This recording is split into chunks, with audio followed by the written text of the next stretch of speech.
يساعد أكرم علي جبار ورضا عباس ومحمد صلاح، وبغرفة الفيديو بالطاقم التحكيمي لغرفة الفار سالم عامر وعلاء عباس. هذه هي الأسماء لطاقمنا التحكيمي اللي يقود مجريات هذه المباراة.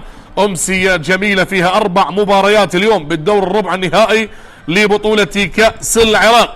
نتكلم عن دهوك من اليمين بألوانه الصفراء بحراسة المرمى، خيارات المدرب سليمان رمضان، بحراسة المرمى محمد صالح، خط الدفاع بيار أبو بكر، سيابند عقيد، موسس لوكاس ولوكاس هنريكي، بخط المنتصف هارون أحمد، آكو حزير، كريم درويش، وبخط المقدمة زاكري وحسن عماد وباشانق عبد الله. أما بالنسبة لفريق الميناء بحراسة المرمى عبد سليم حماد، بالخط الدفاعي مجتبى علي، حسين عامر، مسلم موسى وعباس ياس، خط المنتصف أسامة عنبر، حيدر سالم، ولو فيلو، كيسندا، على عبد الزهرة ومهند عبد الرحيم. هذا هو المدرب الجديد لصفوف نادي دهوك سليمان رمضان بعد استقالة المدرب السويدي أمير أزرفشان. استلم الفريق سليمان رمضان، هو اللي قادهم الموسم السابق قبل أن يصل مسعود ميرال، يعود لاستلام الفريق فيما تبقى من جولات أو في مباريات بالنسبة لبطولة الكأس. إذا ذكرنا تشكيلة الفريقين،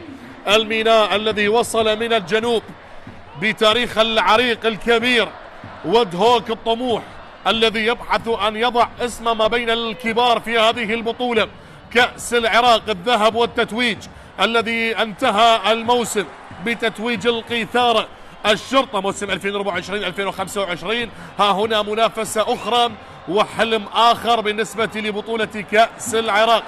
كرة من الطرف الأيمن، نشاهد ملعب دهوك ممتلئ بالكامل بجماهيره، بمحبيه، بالمؤازرين، بالمتيمين والعاشقين. بالنسبة لصقور الجبال، الكرة تصل الآن من الجهة اليمنى، تمريرة من باشانق، البحث عن العرضية هذه سريعة ولكنها مرت. اليوم المدرب سليمان رمضان يعطي الفرصة للاعب الشاب الموهوب حسن عماد بالرقم 17 مع فريق دهوك، والكرة اللي تصل من الكراية، راية تواجدت. تكلمنا عن اللاعب حسن عماد اللي سجل الهدف الأول هذا الموسم بمرمى نوروز المباراة السابقة. نتكلم عن فريق دهوك اللي أنهى الدوري برصيد 57 نقطة بالمركز السابع. كان أمامك بالصورة المدرب السوري حسام السيد مدرب الميناء اللي وضع اسمه بأحرف مميزة هذا الموسم، قدم أداء رائعا. نعم في فترة من الفترات كان هنالك البعض من التراجع بالمستوى، لكن صلح الموقف في آخر الجولات، وبذلك اليوم مباراة لا تقبل القسمة على 2، مباراة إقصائية إن انتهت بالتعادل حتى الدقيقة 90 سنذهب للأشواط الإضافية، وبعدها ان انتهت بالتعادل هنالك ركلات ترجيح، لا مجال للتراجع. شوف زاكري اللي يستلم هذه الكرة واللي يغير على الطرف الايسر، تمريره بمنتصف الملعب. الان الميناء يريد الدخول باجواء اللعب، لكن حيدر سالم يلعب بالنار. هنا التسديده القويه لكنها اعتلت ومرت الى خارج الملعب. هارون احمد اللي جرب حظه بهذه الكرة من هذه المسافة. زيد ثامر الحكم الدولي هو من يقود مجريات هذه المباراة. امامك بالصورة مسلم موسى بالرقم 17، شوفها بالاعادة، تسديدة ممتازة لكن انتهى بها المطاف الى خارج الملعب. مباراة فيها الكثير والكثير، فيها نكهة خاصة لطالما ما تكون مباريات دهوك والميناء لها طعم خاص. تكلم من بالدوري هذا الموسم على مستوى دوري نجوم العراق، تواجه الفريقين مرتين وتعادلوا بنتيجة 1-1، نفس النتيجة في ملعب دهوك وفي ملعب الفيحاء 1-1. وقبلها نتكلم عن الميناء اللي فاز بنتيجة 2-0 و3-2 بالمواسم السابقة، لكن فريق دهوك لم يحقق الانتصار على الميناء منذ عام 2014. الميناء بتاريخ العريق يدخل هذه المباراة، ودهوك يريد كسر هذه السلسلة، يريد أن يغير التاريخ، يريد أن يضع اسمه ما بين سطور المجد والتاريخ. وها هنا الكرة للصقور، والكرة مرت على باشانق، تصل الآن مرة أخرى استلام ومرور لكنها مقطوعة الكرة باللقطة الماضية، تعود مرة أخرى. ها هنا آكو حزير اكو لاعب الوسط المميز اللي يقدم تمريرات جدا ممتازة. هنا اللمسة على اليمين، هذا هارون، العرضية العالية الرأسية، وين ضغط عالي من دهوك، والميناء يبحث عن ايجاد السبيل للخروج من هذا الضغط العالي. مرت على كيسندا، هم يعتمدون كليا على هذا اللاعب السريع كيسندا اللي امامك بالصورة. اذا انطلق ووجد المساحة لن يستطيع احد ايقافه، صعب ان توقف هذا اللاعب، لاعب سريع مهاري يبحث دائما عن المساحات. لكن شوف اللقطة الجميلة هنا بملعب دهوك بهؤلاء الجماهير الحاضرة اللي تغطي احداث الملعب بالكامل. هنا كرة سريعة تصل عن طريق الخط الدفاعي، تكلم عن مجتبى علي اللي سجل بالمباراة الأخيرة في شباك نادي ديالى على مستوى الدوري النجوم. هذا هناك بطاقة صفراء زيد ثامر، وبالدقيقة 8 من شوط المباراة الأول هنا الصافرة حضرت، هنا زيد ثامر تدخل. وماذا أشار؟ هل هنالك مخالفة أو ركلة جزاء؟ ماذا يا زيد ثامر؟ شوفها بالإعادة. هنا التدخل داخل المنطقة على حسن عماد. حسن عماد وجد الفرصة وظهر ببداية شوط المباراة الأول بطاقة صفراء. نعم هنا يهتز الملعب، ملعب دهوك الشامخ بين الجبال، والحديث اللي لا زال موجود. زيد ثامر أيضا سيتشاور مع غرفة الفيديو. هنالك الدولي سالم عامر وعلاء عباس، لكن المخالفة تواجدت لأن الحائط البشري موجود، وهنا تنفذ سريعة واصطدت. لكن التدخل اللي شاهدناه على حسن عماد استحق البطاقة الصفراء، هذا تقدير الحكم. إذا البطاقة الصفراء الأولى تواجدت في الدقيقة 8. هذا هو الحارس عبد سليم حماد اللي يعتمد عليه المدرب حسام السيد.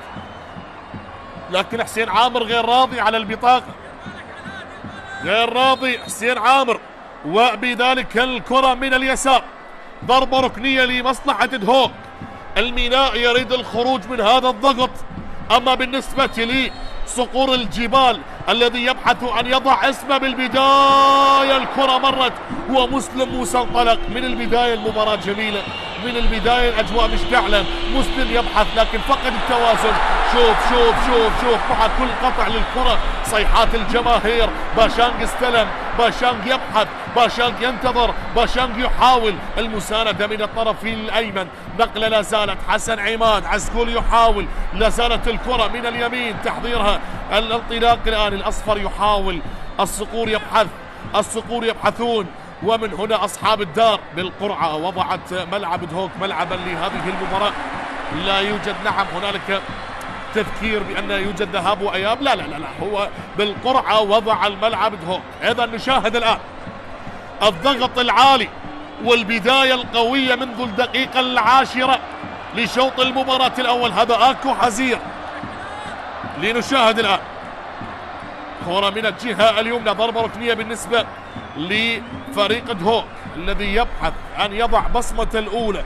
لكن هل هنالك رد من الميناء؟ تصل الكرة سريعة الآن، ومسلم موسى يتدخل بالكرة الماضية. وهنا كيسندا أو لوفيلو بالكرة الماضية، تصل الآن لحارس المرمى محمد صالح على التنفيذ بكرة تصل الآن للخط الدفاعي. نتكلم عن نادي دهوك اللي يعتمد على كلا البرازيليين، البرازيلي موسيس لوكاس ولوكاس هنريكي بالخط الدفاعي. كرة تصل للخط الدفاعي الآن لتهدئة الأوضاع، لكن لا زالت الكرة بحوزة دهوك، ضغط عالي وحتى اللحظة الخطورة بالنسبة لفريق دهوك. تصل الآن مرة أخرى، الميناء يحاول أن يجد ثغرة، ودهوك يحاول أن يسجل ويضع بصمة الأولى، لكن هنا الكرة تصل من اليسار. الاستلام الآن بكرة عالية خاطئة تصل مسلم موسى يحاول بكرة بمنتصف الملعب بالرأسية، غيرت مسارها. شوف التركيز المفقود، يبحثون أن يدخلون بأجواء اللقاء بصورة أكبر، لكن هنا الصافرة تواجدت للإعلان عن مخالفة. لمسة يد كانت موجودة على اللاعب هارون أحمد. هنا بالإعادة هذا حيدر سالم، لكن لمسة اليد موجودة على اللاعب هارون. نشاهد الآن، هذا هو فريق الميناء بكرة تصل من اليمين لكن بعيدة على كاسندا، بعيدة الكرة على كاسندا. تصل الآن، هدوء يخيم بعد سلسلة من الهجمات اللي وصل الآن على اليسار، لكن الاستعادة كاسندا يحاول السريع، يحاول يبحث عن الحلول لكن تمريرة ضعيفة. عملية قطع الكرة وزميل الآخر لوفيلو هو الأقرب. تمريرة بمنتصف الملعب على الطرف الأيمن. الآن كاسندا ينتظر التمرير، الخذ وها، تمويه ممتاز على عبد الزهرة هداف الفريق صاحب 37 سنة، سجل هذا الموسم بدوري نجوم العراق 11 هدف. وأيضا بنفس التوقيت تكلم عن مباريات الدور الربع النهائي بنفس التوقيت، الميناء ودهوك والقوة الجوية والنجف، وبعدها بالساعة 10:30 مساء الشرطة يواجه الطلبة وزاخو يواجه نوروز. 4 مباريات اليوم من أروع ما يكون، ستكون مليئة بالمتعة والإثارة، وسنتعرف اليوم من سيذهب إلى المربع الذهبي، من سيبحث بالنسبة لي نصف نهائي كأس العراق. هنا كاسندا يمرر بمنتصف الملعب، حيدر سالم يستلم الكرة الآن، حيدر سالم ويبحث عن الحلول، يبحث عن كاسندا، محاصر كاسندا، يختار العودة لوفيلو الآن تصل بمنتصف الملعب، تبادل التمريرات، نقل الكرة وإياكم من المرتدات. شوف سوء التفاهم ما بين الزملاء بالكرة الماضية، وعادت الآن على الطرف الأيسر بالنسبة لي مسلم موسى.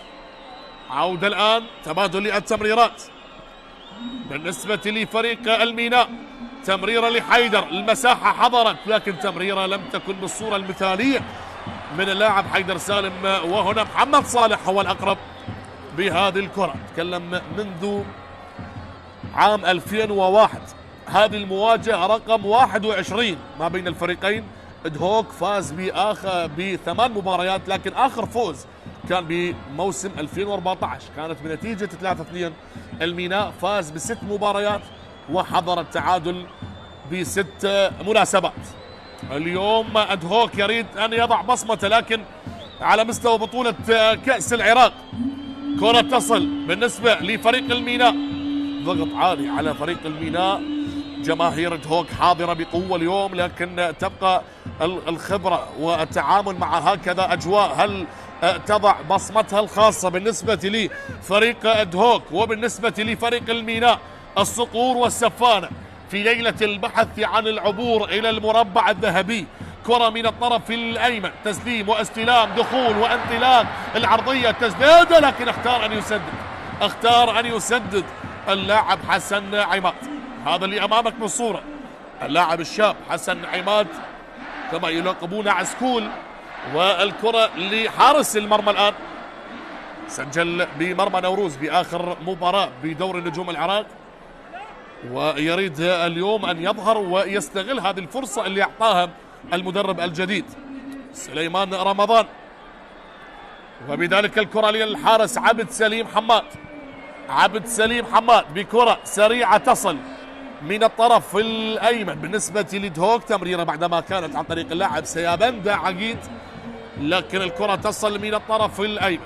هارون يبحث عن الوصول بمنتصف الملعب، زميله آكو حزير، آكو نقلة من اليسار الآن بالنسبة لسيابند، عودة للخط الدفاعي الآن، تمريرات ما بين اللاعب موسيس لوكاس ولوكاس هنريكي، وصلت الآن لبيار أبو بكر، بيار من اليمين الآن. دائما ما تكون المباراة اللي تجمع دهوك والميناء لها طابع خاص، لها نكهة مختلفة. نتكلم بالأخص إن كانت على مستوى المباريات الإقصائية. اليوم يجب أن يكون هنالك فائز للعبور إلى المربع الذهبي. كرة من زاكري القائد، يحاول الأسمراني، والكرة اصطدت بعدما تدخل الخط الدفاعي. كرة إلى خارج الملعب الآن، وبذلك زاكري يحاول بمهارات. الله الله الله الله الله الله باشانغ، لا زالت المحاولة قائمة. هوك الصقور، لكن هنا الإبعاد وهنا الصافرة والتدخل على مجتبى علي، وبذلك المخالفة الآن. مخالفة بطاقة صفراء هذه المرة للاعب دهوك. حضرت نعم كريم درويش اللاعب اللبناني. كريم درويش تكلم على فريق دهوك ببطولة كأس العراق هذا الموسم، فاز على نادي ميسان بنتيجة 3-0، سجل من خلالها كريم درويش هدفين وإبراهيم غازي هدف واحد. إذن هنا البطاقة الصفراء. أما طريق الميناء فاز على نادي الكوفة 2-0، وفاز على أديالة 3-2، وفاز على الزوراء بدور ال16 بهدف وحيد سجل على عبد الزهرم، وأقصى الزوراء من بطولة كأس العراق هذا الموسم. المباراة لا زالت من دون أهداف. الميناء يحاول الخروج من هذا الضغط، وفريق دهوك يستمر بمحاولاته في غاية البحث عن هدفه الأول ليقص شريط البداية بهذه المباراة.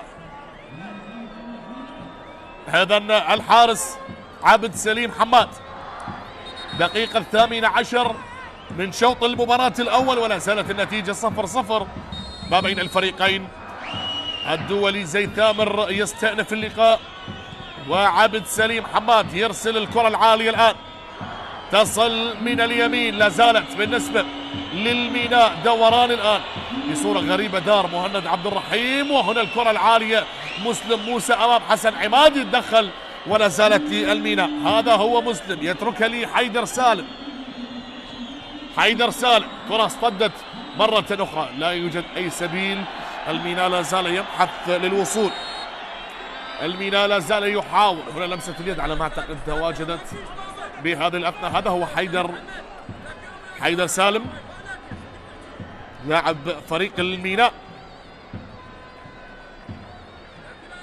لمسة يد كانت موجودة، نعم شاهدها حكم اللقاء، وبذلك الصافرة تواجدت. أيضا تبادل للتمريرات. هذه كرة لدهوك الآن، باشانغ يبحثون بأي طريقة للوصول لهداف الفريق.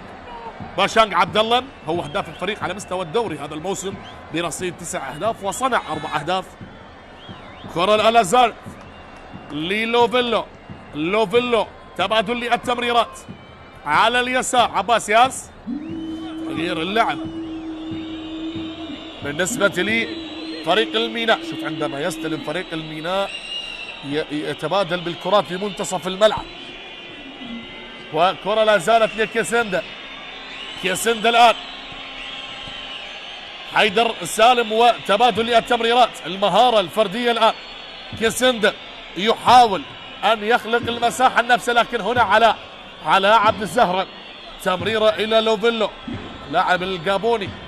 لوفيلو الآن دوران مع الكرة وضغط عالي من لاعبين دهوك، لم يتركوا المساحات. الكرة العالية الآن والرأسية، وعلى الطرف الأيمن تعود إلى الخط الدفاعي. هذا هو موسيس لوكاس اللي يلعب كرة سريعة لحسن عماد، يزيد بالسرعة، وكرة من اليسار الآن بالنسبة لفريق دهوك اللي يحاول بتمريرة لزاكري القائد. الآن زاكري يحاول الإيفواري، والعودة بمنتصف الملعب الآن. تبادل التمريرات، الكرة لسيابند عقيد يتركها إلى زاكري.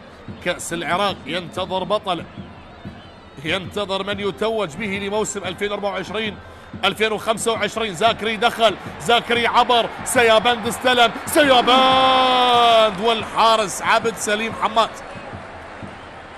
سليم حماد يظهر بالتوقيت المناسب. 20 دقيقة مرت وانقضت من دون أهداف، لكن بدأ الوصول. هنا سيابند، هل كان متسللا؟ لكن بالمجمل الكرة ضاعت، وتصدى لها حارس المرمى. الآن تصدى لها الحارس عبد سليم حماد. مواجهة لها طابع خاص كما ذكرنا لكم. سفانة يبحثون الميناء وصقور الجبال، هل يكون بصالحهم أنهم يلعبون على أرضهم وما بين جماهيرهم. هنا كيسندا بمواجهة فردية أمام سيابند، لكن كيسندا هنا عادت إلى كيسندا اللي يتلاعب. تدخل، والصافرة أيضا تواجدت في هذه الأثناء. تواجدت الصافرة والدولي زيثامر يتدخل، وبذلك ماذا يؤكد؟ هل هنالك بطاقة أو ماذا؟ هذا هو كيسندا، لاعب الخطير، لاعب السريع من الكونغو. من الكونغو هو كيسندا، من أخطر اللاعبين، هو الذي لا يسجل الأهداف عادة لكن متميز بصناعة الفرص وخلق المساحات. يعني نتكلم بالدوري اللاعب كيسندا يمتلك برصيده هدف واحد سجل بشباك فريق الطلبة، لكن ساهم بأهداف كثيرة. هذا الآن زيثامر يؤكد الصافرة بالنسبة لفريق الميناء. من البصرة إلى دهوك عبروا هذه المسافات من الجنوب إلى الشمال من أجل العبور إلى المربع الذهبي، لكن هنا دهوك ليس بالفريق السهل. والحديث الآن ما بين تاريخ الفريقين، ما بين الميناء والعراقة، ما بين الميناء والتاريخ الطويل، وما بين فريق دهوك وما بين السنوات الطويلة. وهذا عباس ياس المتخصص للكرات الثابتة. جول! نعم الميناء، السفانة يظهرون بالدقيقة 23. يسجل الميناء أول أهداف اللقاء، وهو دائما ما يظهر بالتوقيت المناسب كما سجل بالمباراة الأخيرة على ديالا. يعود الآن ليسجل مجتبى علي بشباك دهوك بالدقيقة 23 من شط العرب إلى أرض الجبال. وصلت السفانة، سفينة البصرة تصل وترفع الأشرعة وتسجل أول أهداف اللقاء برأسية مجتبى علي. الله عليك، الله عليك يا مجتبى، دائما متمركز بصورة مميزة، ودائما ما يخلق المساحة لنفسه ويسجل الأهداف، بالأخص عندما ينفذها عباس ياس المتخصص لتنفيذ الكرات الثابتة. ومجتبى علي يسجل الآن. مجتبى علي يدون الهدف الأول لسفانة البصرة. الكرة تعود وهدف مقابل لا شيء. شوف هذه المعطيات، عندما تتغير المعطيات، شاهدنا ب20 دقيقة كاملة استحواذ وسيطرة بالنسبة لفريق دهوك ووصول لأكثر من مناسبة، لكن من أول وصول، تخيل الميناء من أول وصول بالدقيقة 23 سجل هدف، وهو استغل الكرات الثابتة. لذلك لا يجب أن تعتمد على المعطيات دائما بكرة القدم، لأنها لعبة المفاجآت. من الممكن أن تشاهد فريق بأكثر من 20 إلى 30 دقيقة هو الأفضل، لكن يستقبل هدف، هذا شيء طبيعي، هذه كرة قدم. كرة تعود الآن. الميناء بعد هذا الهدف اكتسبوا الثقة، لكن دهوك لن يهدأ ولن يستسلم. وهنا الكرة تصل، هذه سريعة للميناء، السرعة حاضرة. مهند عبد الرحيم يزال يبحث، السرعة موجودة، مواجهة أمام البرازيل لكن هو اللي فقد التوازن، والكرة مرت إلى خارج الملعب. تكلم عن العراقة، تكلم عن التاريخ الطويل. فريق الميناء اللي ظهر وتحدى الظروف اليوم، هذا هو مدرب حسام السيد، لكن فريق دهوك أيضا فريق يلعب على أرضه، لا يجب أن نستثني هذه الأشياء. الفريقين يقدمون أداء مميزا، لكن من استغل الفرص، من سجل الأهداف. الميناء الأزرق، الموج الأزرق الذي ظهر بهذه الأثناء، والكرة تصل، هذه انطلاقة دهوك دهوك دهوك دهوك دهوك من اليسار، لكن عبد سليم موجود. نعم هنا الحارس عبد سليم حماد، هنا مدرب فريق دهوك سليمان رمضان. تدخل ممتاز، شوف تدخل اللاعب مسلم موسى، دائما المدافع يظهر بهذه الأوقات، بالأخص نتكلم عن مسلم موسى الظهير الأيسر بالنسبة لفريق الميناء. كرة تعود الآن على اليمين، لكن الأقرب حارس المرمى محمد صالح. هدف مقابل لا شيء، سجل الميناء، دون السفانة، رفع الأشرعة وتحركت السفينة. أما السطور لا زال يبحث عن الفريسة الأولى، عن الهدف الأول، عن العودة. لكن هنا الأسئلة كثيرة والإجابة بأقدام اللاعبين. من يسجل الهدف القادم؟ هل هو الهدف الثاني لفريق الميناء أو هو هدف التعادل بالنسبة لفريق دهوك؟ مباراة جميلة، مباراة رائعة. هنا الكرات العالية والرأسية لكنها طالت على اللاعب كريم درويش. كريم درويش اللاعب اللبناني اللي حاول، هذا اللي امامك بالصورة اللي يتكلم حسين عامر، حصل على بطاقة صفراء بأول دقائق اللقاء، وبذلك الكرة تمر إلى خارج الملعب. أجواء جميلة، أجواء رائعة يحتضنها ملعب دهوك، حضور جماهيري يغطي كل المدرجات. شوف اللقطة، شوف المنظر، شوف هكذا كرة القدم. انتهى دوري نجوم العراق، وبدأت هنا المنافسة الأخرى لكأس العراق. كرة تعود، الله الله الله الله الله يا زاكري، الله يا زاكري.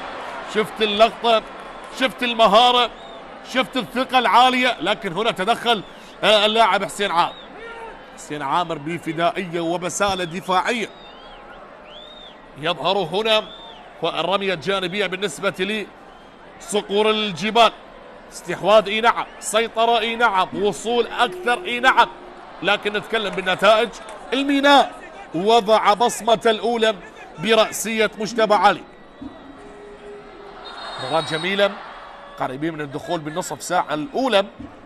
هنا الحضور الجماهيري الممتاز، الشباب، الصغار، الكبار، العوائل، البنات، كلهم حضروا من اجل مؤازرة فريق دهوك بهذه المباراة.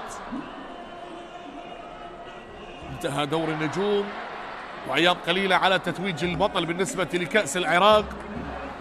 لكن هنا شوف اللقطات، شوف الحضور، العاشقين والمحبين والمؤازرين لصقور الجبال. وهنا الحديث اللي لا زال مع التوقف لتبريد، التقاط الأنفاس وشرب المياه وتلقي أيضا التوجيهات من الكادر الفني. وبذلك النتيجة هدف مقابل لا شيء حتى اللحظة بالنسبة لفريق الميناء. تكلم بالدوري أيضا، آخر مباراة لدهوك حقق الانتصار على الكرخ برباعية مقابل هدفين، وآخر مباراة للميناء فاز على فريق ديالى 3-0. يعني الفريقين قادمين من انتصارين وبثقة عالية. شوف الإعادة، عباس ياس قدمها بالقلم والمسطرة، ورأسية مجتبى علي دونت أول أهداف اللقاء. بخلال أيام قليلة بنفس الطريقة مجتبى علي سجل بشباك ديالى بهذه الكيفية، واليوم يعود ليسجل بشباك دهوك بنفس الطريقة. هذا ماذا سيفعل دهوك وماذا سيقدم الميناء، واستئناف اللعب والعودة لأحداث اللقاء الآن. كرة تصل للخط الدفاعي، كان قريب منها لاعب فريق دهوك كريم درويش، لكن الكرة تعود مرة أخرى على اليسار. زاكري يحاول، زاكري القائد يمرر إلى هارون الآن من اليمين. التلاعب والدوران والكرات السريعة، لكن البحث عن المرتدات. فريق الميناء يبحث عن المرتدات، ودهوك يلعب بالضغط العالي والزيادة العددية. لكن هنا الاستلام لمصلحة كاسندم إلى لوفيلو لكاسندم، وعودة الآن بالنسبة للخط الدفاعي بعدما كانت لمجتبى علي. تغيير اللعب من الطرف الأيسر، البحث عن المساحات وعن الحلول. نصف ساعة مرت والمتبقي ربع ساعة لنهاية شوط المباراة الأول. هذه الكرة الآن تصل بمنتصف الملعب على عبد الزهرة، يمرر العائد إلى المنتصف لبناء اللعب لمساندة زملاء. كرة تصل من اليسار عالية الآن، هذه خطيرة لكنها مرت وطويلة أصبحت على اللاعب اللي أمامك بالصورة مسلم موسى. مباراة جميلة فيها الكثير والكثير.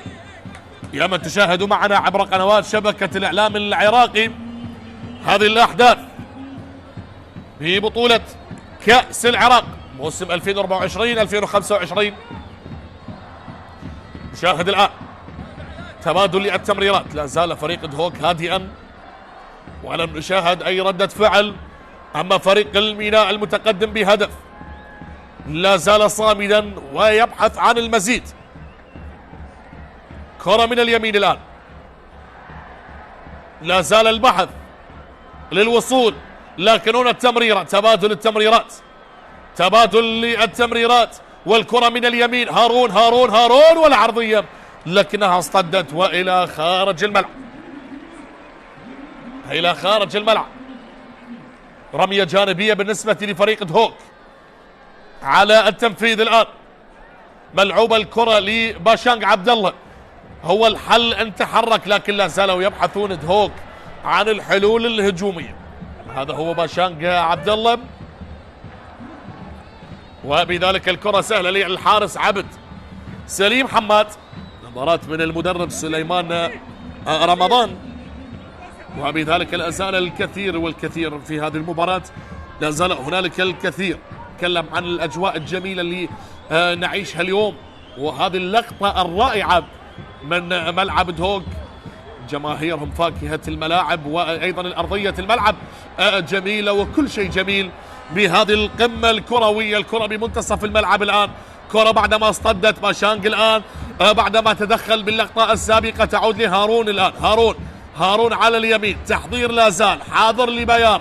أبو بكر يلعب كرة عالية الآن، وزاكري يتدخل، وبذلك الكرة تعود بمنتصف الملعب. فريق الميناء يتعرض لضغط عالي وهو يتعامل بهذه الأثناء، والكرة السريعة الآن. دهوك من الطرف في الأيمن، تمريرة لا زالت، حسن عماد يقف على كرته وتعود مرة أخرى بالكعب. تمريرة جميلة، قطع الكرة والبحث عن المساحات، البحث عن الحلول عن الأطراف. تمريرة سريعة الآن تصل، لم يمرر لوفيلو، يختار التمرير بمنتصف الملعب، وبذلك الكرة تصل من الطرف الأيسر. عاشقين الميناء يشاهدون عبر شاشات التلفاز وحتى بالملعب، ومحبين دهوك كذلك المتواجدين بالملعب وخلف الشاشات. الكل يؤازر، الكل يمني النفس يعني يقدم فريقه أداء ممتاز، وأهم شيء أن يكون هنالك العبور. تكلم عن العبور، عن التأهل، عن الوصول إلى المربع الذهبي. الكرة من اليمين، كل الفرق اللي وصلت إلى هذا الدور الربع النهائي فرق قوية يمتلكون قواعد جماهيرية. وكرة من اليسار الآن، هذه نقلة، كسندة تدخل والكرة إلى رمية جانبية. تمريرة كانت عن طريق اللاعب سيابند عقيد. تصل الكرة الآن 10 دقائق على نهاية شوط المباراة الأول، والنتيجة لا زالت هدف مقابل لا شيء لفريق الميناء. تكلمنا عن المواجهات ما بين الفريقين. المواجهة الأخيرة انتهت 1-1، وقبلها 1-1، والموسم السابق 4-4. نتكلم على مستوى منافسات الدوري، لكن دهوك لم يحقق الانتصار على الميناء منذ 2014.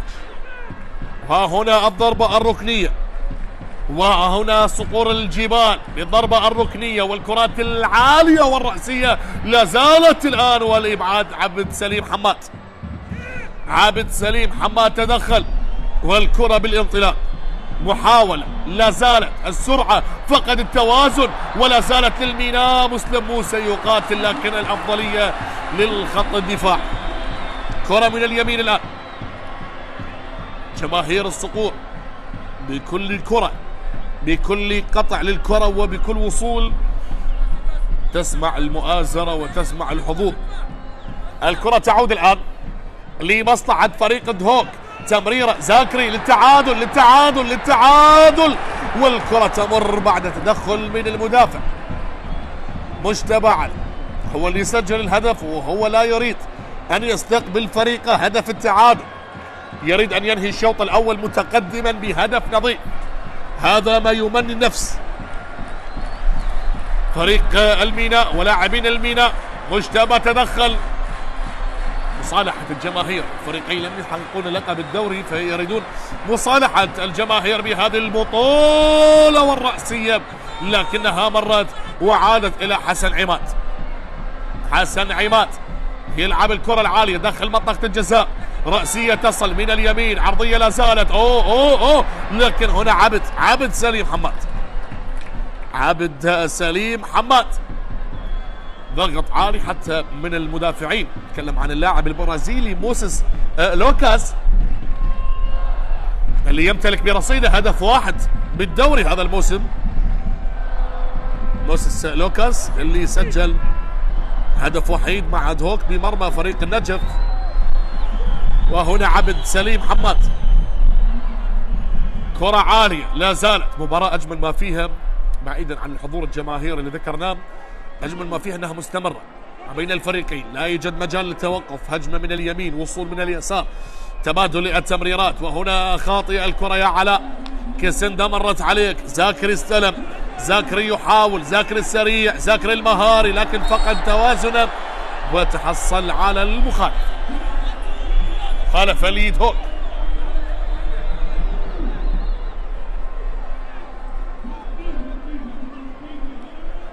زاكري، تدخل من مجتبى علي، مجتبى علي صاحب الهدف الوحيد بهذه المباراة.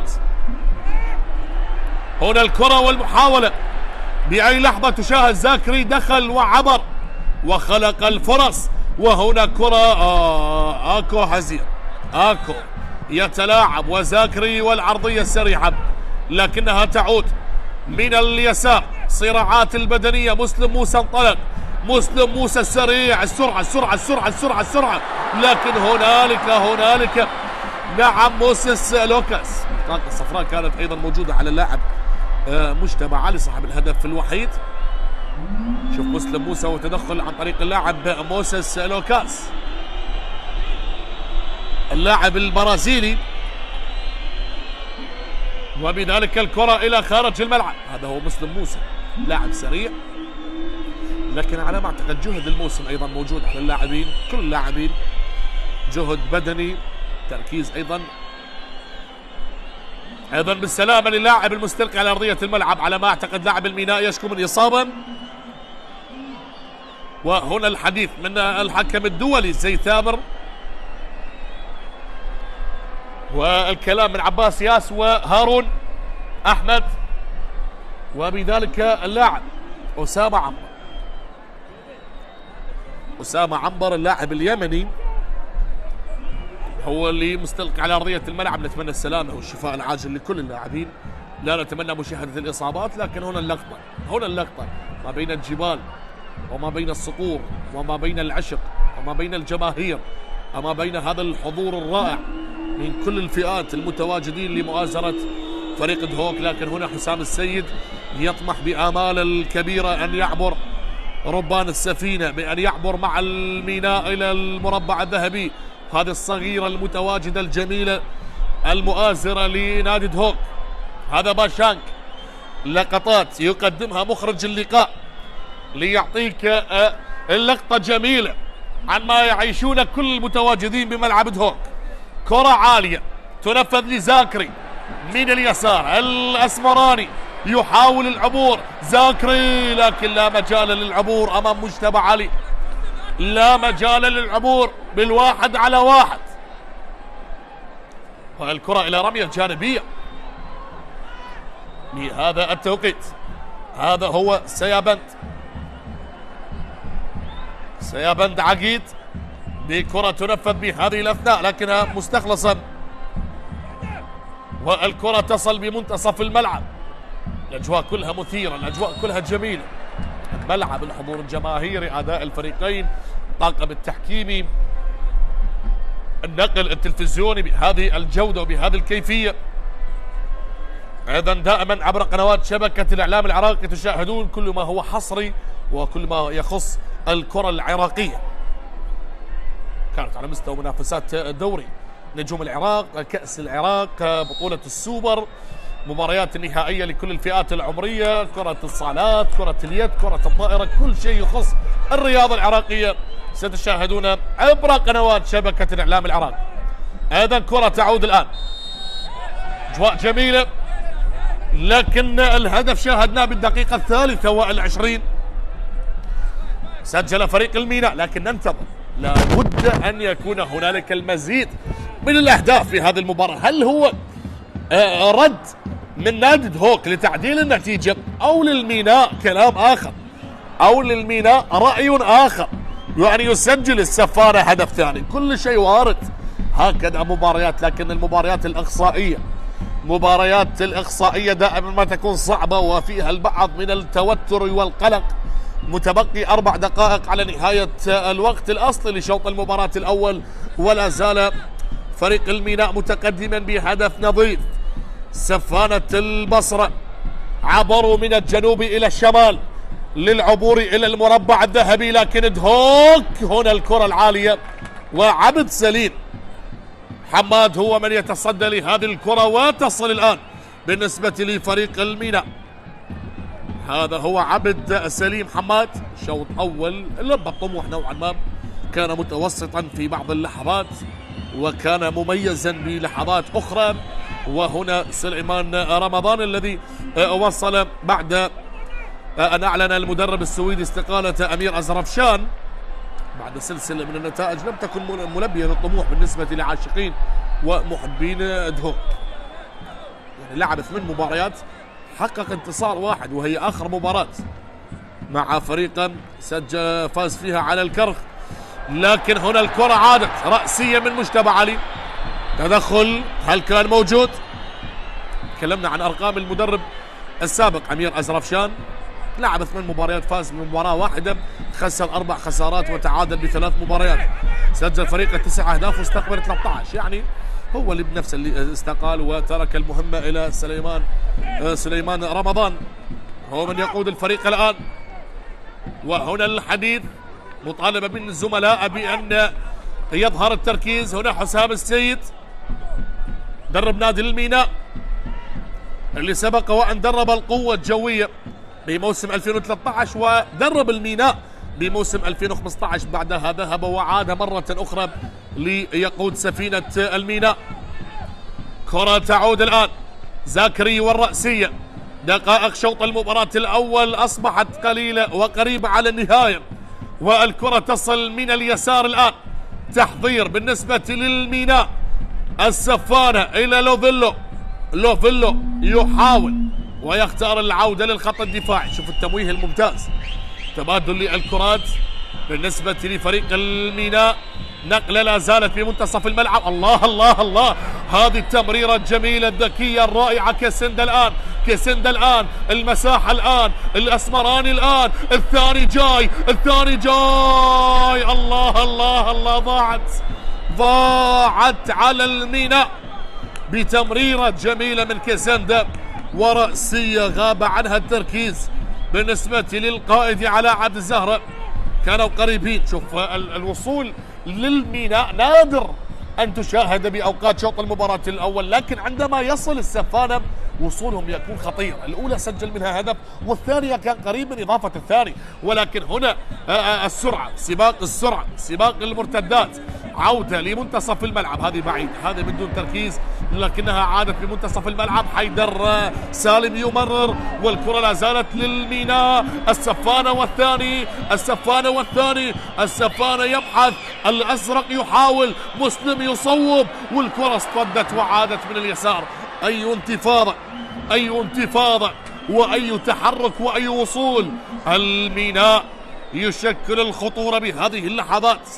نعم، سفينة البصرة الآن تبحث عن العبور، ودهوك يحاول بأي طريقة من أجل العودة. إذن الوقت الأصلي لشوط المباراة الأول انتهى، و3 دقائق 180 ثانية على نهاية شوط المباراة الأول. وهنا الانطلاقة وهنا السرعة، لكن القوة البدنية فيها صافرة لمصلحة فريق دهوك. عملية الدفع كانت موجودة على اللاعب هارون. وهنا عباس ياس والجماهير. طرب صوت الجماهير، طرب يا جماعة. كرة تعود الآن لدهوك. تمنى أيضا الموسم القادم بكل المناسبات بدوري نجوم العراق أو الكأس أو كل البطولات، يعني نشاهد الجماهير بهذه الأعداد بكل المباريات. لتقديم الإثارة والمتعة. وهنا الكرة تصل ليد هوك صقور الجبال بكرة للقائد زاكري.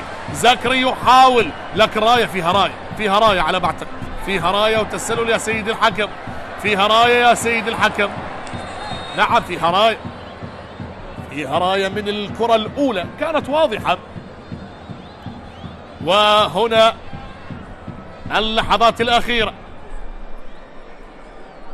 صعب شاهدها للوهلة الأولى أنها تسلل، لكن يحتاج لها شوية تركيز. أيضا هي لم تشكل خطورة، لم يسجل من خلالها فريق دهوك، وبذلك الكرة لفريق الميناء. على التنفيذ الآن بنفس التوقيت بنفس اللحظات. هنا الميناء ودهوك 1-0 للميناء. ومن الجانب المقابل القوة الجوية والنجف متساوية الكفتين، هدف مقابل هدف، أيضا تعادل من هنالك، لكن هنا انطلاقة، هنا محاولة، والكرة أبعدت إلى الخط الدفاعي. تعود آخر دقيقة لنهاية الوقت البدل الضائع. تمريرة ذكية جميلة بالمليمتر، زاكري استلمها، زاكري يدور، تحضير لا زال، هارون ينتظر على اليمين، حسن عماد يبحث عن العرضية لكنها اصطدت وغيرت مسارها.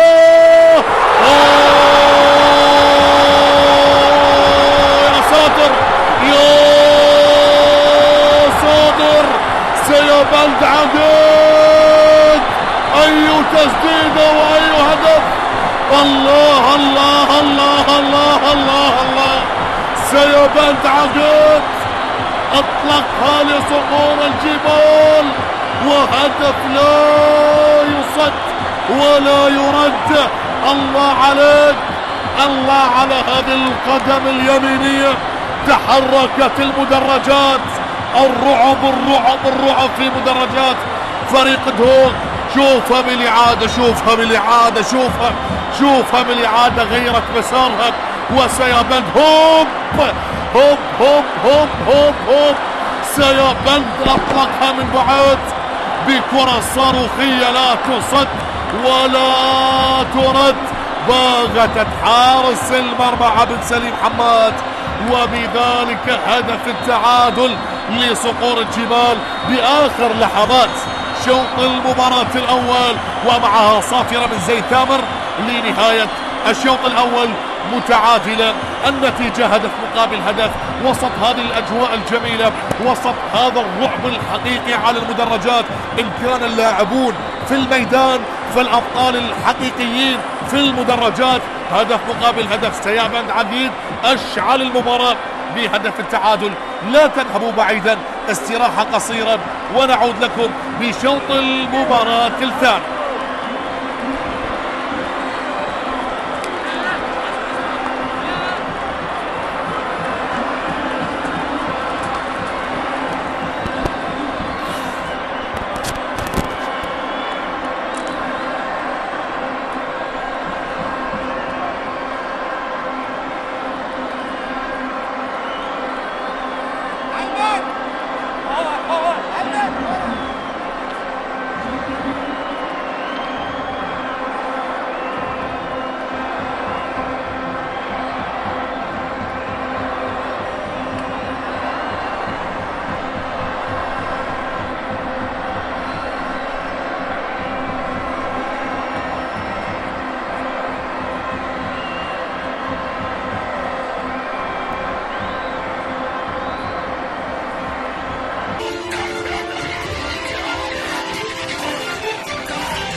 وصلت الى هدف ثاني، وصلت الى التاكيد. هنا الهدف، هنا الرائع والجميل والاحتفال الرهيب بخبرات عدنان، وتختلف الكره الصفر. سعد يتقدم على كره الجول. الله على سكة الموت، يسير الصقر ولا يبالي، تسير القوة ولا تبالي. من قال أن القوة القوية ضاع، من قال أن القوة القوية يمر بأيام صعبة، هي عودة الصقور، أبقت عودة قاتلة، وقد حلقوا مرة أخرى بالتاريخ والماضي والحاضر، وإن عصفت بهم الرياح فليأخذ جزءا من هوية هذا النادي. سعد على عبد الجبار، وسعد ينقض على خليفة الكبار، وصريخ التاريخ يعود بثلاثيا على استاد التاريخ، وفي جوار قبر سيد التاريخ الرافضين، في جوار قبر ابو غابه، وامام انظار الاستماع الجديد مع مرات الحاضر الكريم. سعد يسجل وفرة على الأمام. يستطيع هل هو الرابع هل هو الرابع ويستطيع الله. أسد كبير يضع المصنع الرباعية تاريخية. الآن سير الأسد، عاد سير الأسد يأتي بشكل من بلاد الكبيرين ليسار في بغداد. الكرة من بنشتاي، الفيرسايد عينت على حكم الفار، وحكم الفار يؤكد لأن الهدف شرعي يسجل وصالح بالمرة لا مطال لا محال. رباعية تاريخية عادت الصقور، عادت إلى ثوبها القديم، ثوب الإبداع والتألق. أنت ترتدي ثوب العريق، أنت تسير برتبة النقيب، وهذا عليك اليوم أن تسجل الأهداف وتظهر في هذا الفريق. هنا الحكاية يوسف بمواجهة فهد، ركلة الجزاء الآن. يوسف بن سودة يتقدم الله، هدف لأربيل. هولير يتقدم الإمبراطور، وعن طريق التونسي هداف الفريق يوسف بن سودة يسجل أول أهداف المباراة ليتقدم من ركلة جزاء القلعة الصفراء بأول الأهداف. هنا في فرانسو حريري يتقدم ويسدد بيساره على يسار حارس المرمى ليتقدم أربيل، ليسجل أربيل ويفتتح باب التسجيل في مرمى فهد طالب، في مرمى الطلبة. هدف مقابل لا شيء الآن، هدف مقابل لا شيء الآن. فرحة سمير بابو بهذا الهدف، بهذا التقدم يصل. حسن عبد الكريم، تمرير، تحضير، حسن، الله! حسن عبد الكريم للزعيم في المكان السليم. الله الله الله! النوارس والهدف الأول، ومعروف المدارس باسم النوارس. الزعيم عن طريق حسن عبد الكريم في المكان السليم. الله الله الله! سجل الزورة. الله، شوف تمرير، تحضير، بدأت من الكاميروني، شوف التحضير. الله الله الله!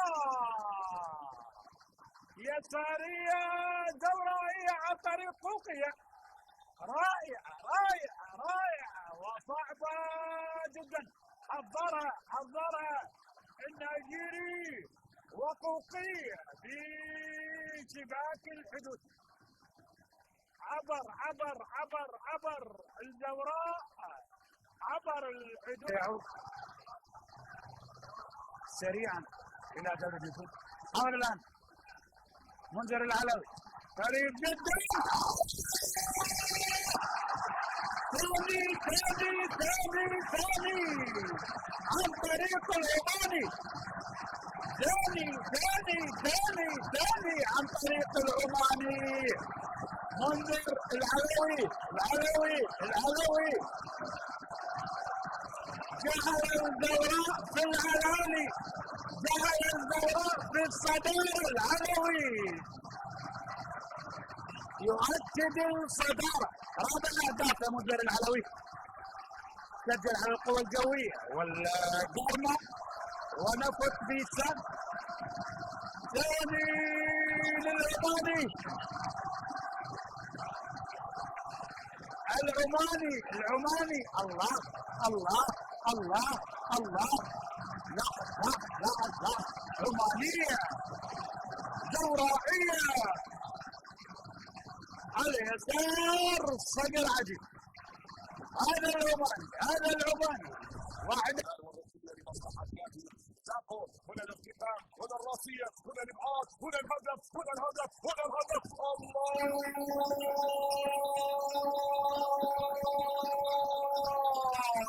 باتريك مارسيلينو بنفس لسان البرازيلي سوف يسجل اول اهداف المباراة بعد ان صمد الدفاعات نادي القاسم لاكثر من 46 دقيقة. بالوقت الاضافي ياتي هدف المباراة الاول. نعم نجح فيه المدافع باتريك مارسيلينو. لن ينجح احمد ياسين ولن ينجح جوستافو، لن ينجح ناصر محمد، بل نجح به المدافع باتريك مارسيلينو بعد ان تهيأت تلك الكرة من احمد ابراهيم، من المدافع الى المدافع، من احمد ابراهيم الى باتريك مارسيلينو لاكرم الجمهور واول اهداف المباراة. كانت راسية احمد ابراهيم الى ابداع اللاعب باتريك مارسيلينو. حاول دفاعات نادي القاسم بان تكون حاجزا امام كرة باتريك مارسيلينو. شوف وصلت فيديو اخر يلا مرة ثانية. جوستافو كامير عدى كامير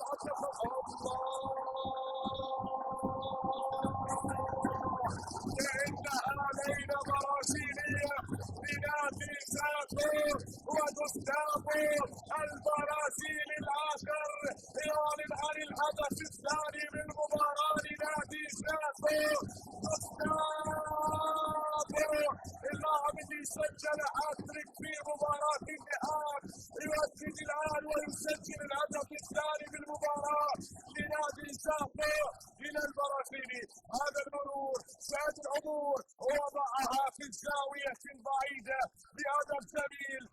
المراقبة المتابعة لجوستافو الخطير. هذا اللاعب لا يترك وحده بهكذا مساحات.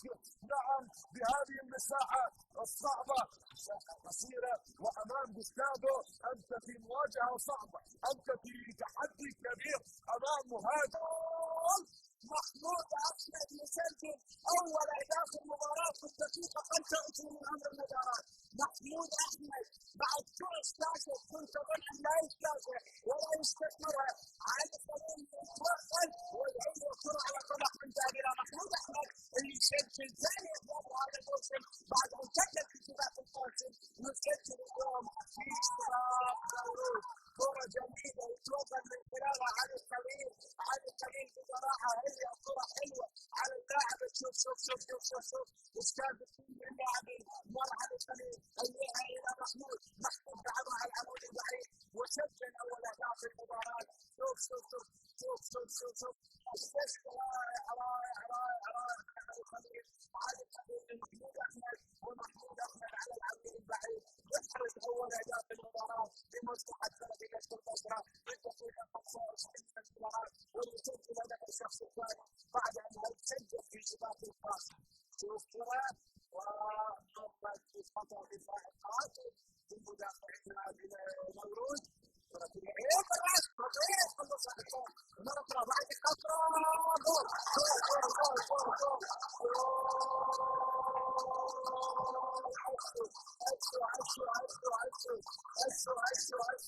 عشو العطاء وعلي صالح يسجل هدف التعادل في الدقيقة 29.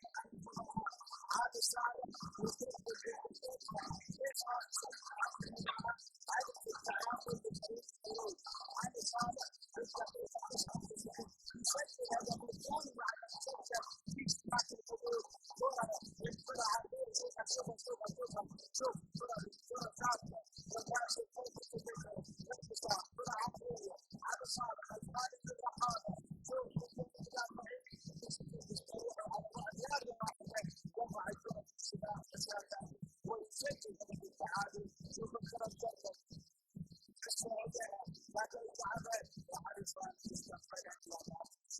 وحدث التعادل لفريق طويل بعد دقيقتين 6 دقائق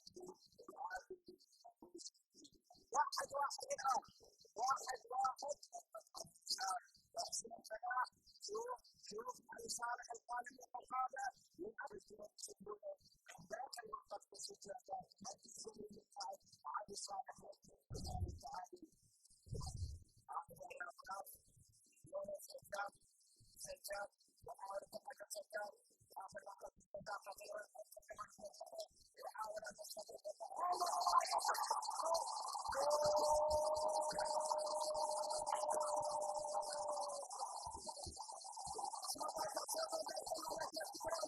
وجاء الهدف أخيرا سقط الهدف أخيرا وجاء الهدف أخيرا يتكلم سنان من الشوارع يتكلم سنان من الشوارع وعد سرعة الرجال وهدف محمد علي أخيرا أخيرا محمد وصلت في مكان هذا هدف رجل هذا الانتقال وصلت جماهير الفرقة وفرحت جماهير الفرقة هذا فلان رابع صوت دياله والفيلم 90 دقيقة أمام محاولات جنوب الشرطة وهجوم الشرطة لكن محمد أخيرا الهداف لفريق الشرطة يستقبل هدف من الجوله ويضع الصلاة في بداية الآن مع الشرطة محمد عيني هذا الأساس في هذا الموسم ناخذ محاولة خطأ والآن من حدود كمال لكن في غاية الجمال يصل محمد علي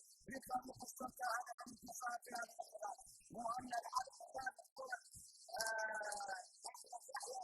المتعة الاستثمار مثل هذه المباراة الشرطة أو الأهداف الشرطة في هذا المباراة هذا السكوت على محاولات الشرطة ما فيها صورة محمد علي يسجل ويفهم جماهير الشرطة ويفهم جماهير الشرطة يعلن عن أفراح المتمكن بجماهير الشرطة في هذا المباراة وكان الحي جناب الرجاء وعيادة التشكي إمام الثالث ورابع أخلاق هذا الموسم سبحانه عن الخطورة ومصدرها.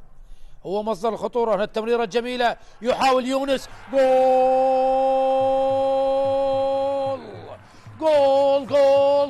جول يونس حمود يكسر الجمود دقيقة يونس حمود بعد وقت طويل من الانتظار بعد وقت طويل من الصبر يسجل هدف للنجف يونس حمود وتصويبه خدع فيها أمجد رحيم قاتل على الكرة حاول مع الكرة وباستماتة دفاعية بالرغم من خضر علي الذي كان ملتصقا بيونس حمود إلا أن يونس حمود أصر على التسجيل أصر على فك النحس أصر على الإفطار. هل يخلص المباراة مندي والكرة الخطيرة تصويبة جول المدفع السنغالي خلاص يقضي على آمال البرتقالي ويسجل هدف ثاني من دومينيك مندي استلم الكرة من المنتصف مر وتقدم وصوب وأمجد رحيم لم ينجح بتصدي لهذه الكرة لم ينجح بالتعامل الصحيح مع هذه الكرة خطأ قاتل من أمجد رحيم يقتل فيها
مرة أخرى مشاهدينا متابعينا عبر قنوات شبكة الإعلام العراقي، نجدد التحية ونعود أنا وإياكم بشوط المباراة الثاني. بعدما انتهى الشوط المباراة الأول بالتعادل الإيجابي، شاهدنا هدف أول للميناء بالدقيقة 23 برأسية مجتبى علي، وبعدها قبل نهاية شوط المباراة الأول سجل سيابند عقيد هدف جميل جميل جميل من أجمل أهداف هذا الموسم. إذن عودة الآن ل 45 دقيقة متبقية لتحديد الفائز ومن سيعبر إلى المربع الذهبي ما بين صقور الجمال وما بين سفانة الجنوب وما بين التاريخ العريق للفريقين. سنشاهد أنا وإياكم من سيعبر إلى المربع الذهبي.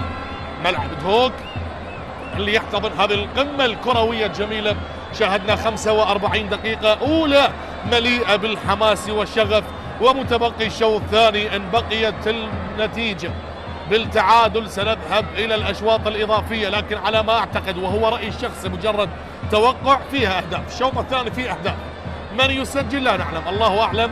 هل يسجل دهوك ليقلب الطاولة أو يسجل الميناء للعودة للتقدم؟ أذن أمور كثيرة ستتغير مع الشوط الثاني. سليمان رمضان وحسام السيد ودهوك والميناء، ورأي سيكون مختلفا ما بين الطرفين.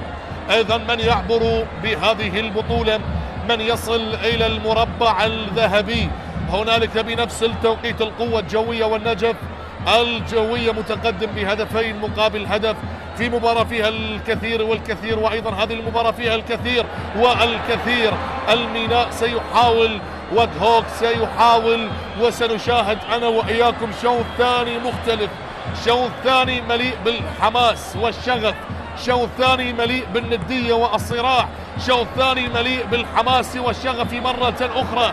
والكرة لمصلحة الصقور، صقور الجبال بكرة تحولت من اليمين، هذه نقلة لا زالت قائمة، البحث عن حسن عماد، لكن دوران من كريم درويش.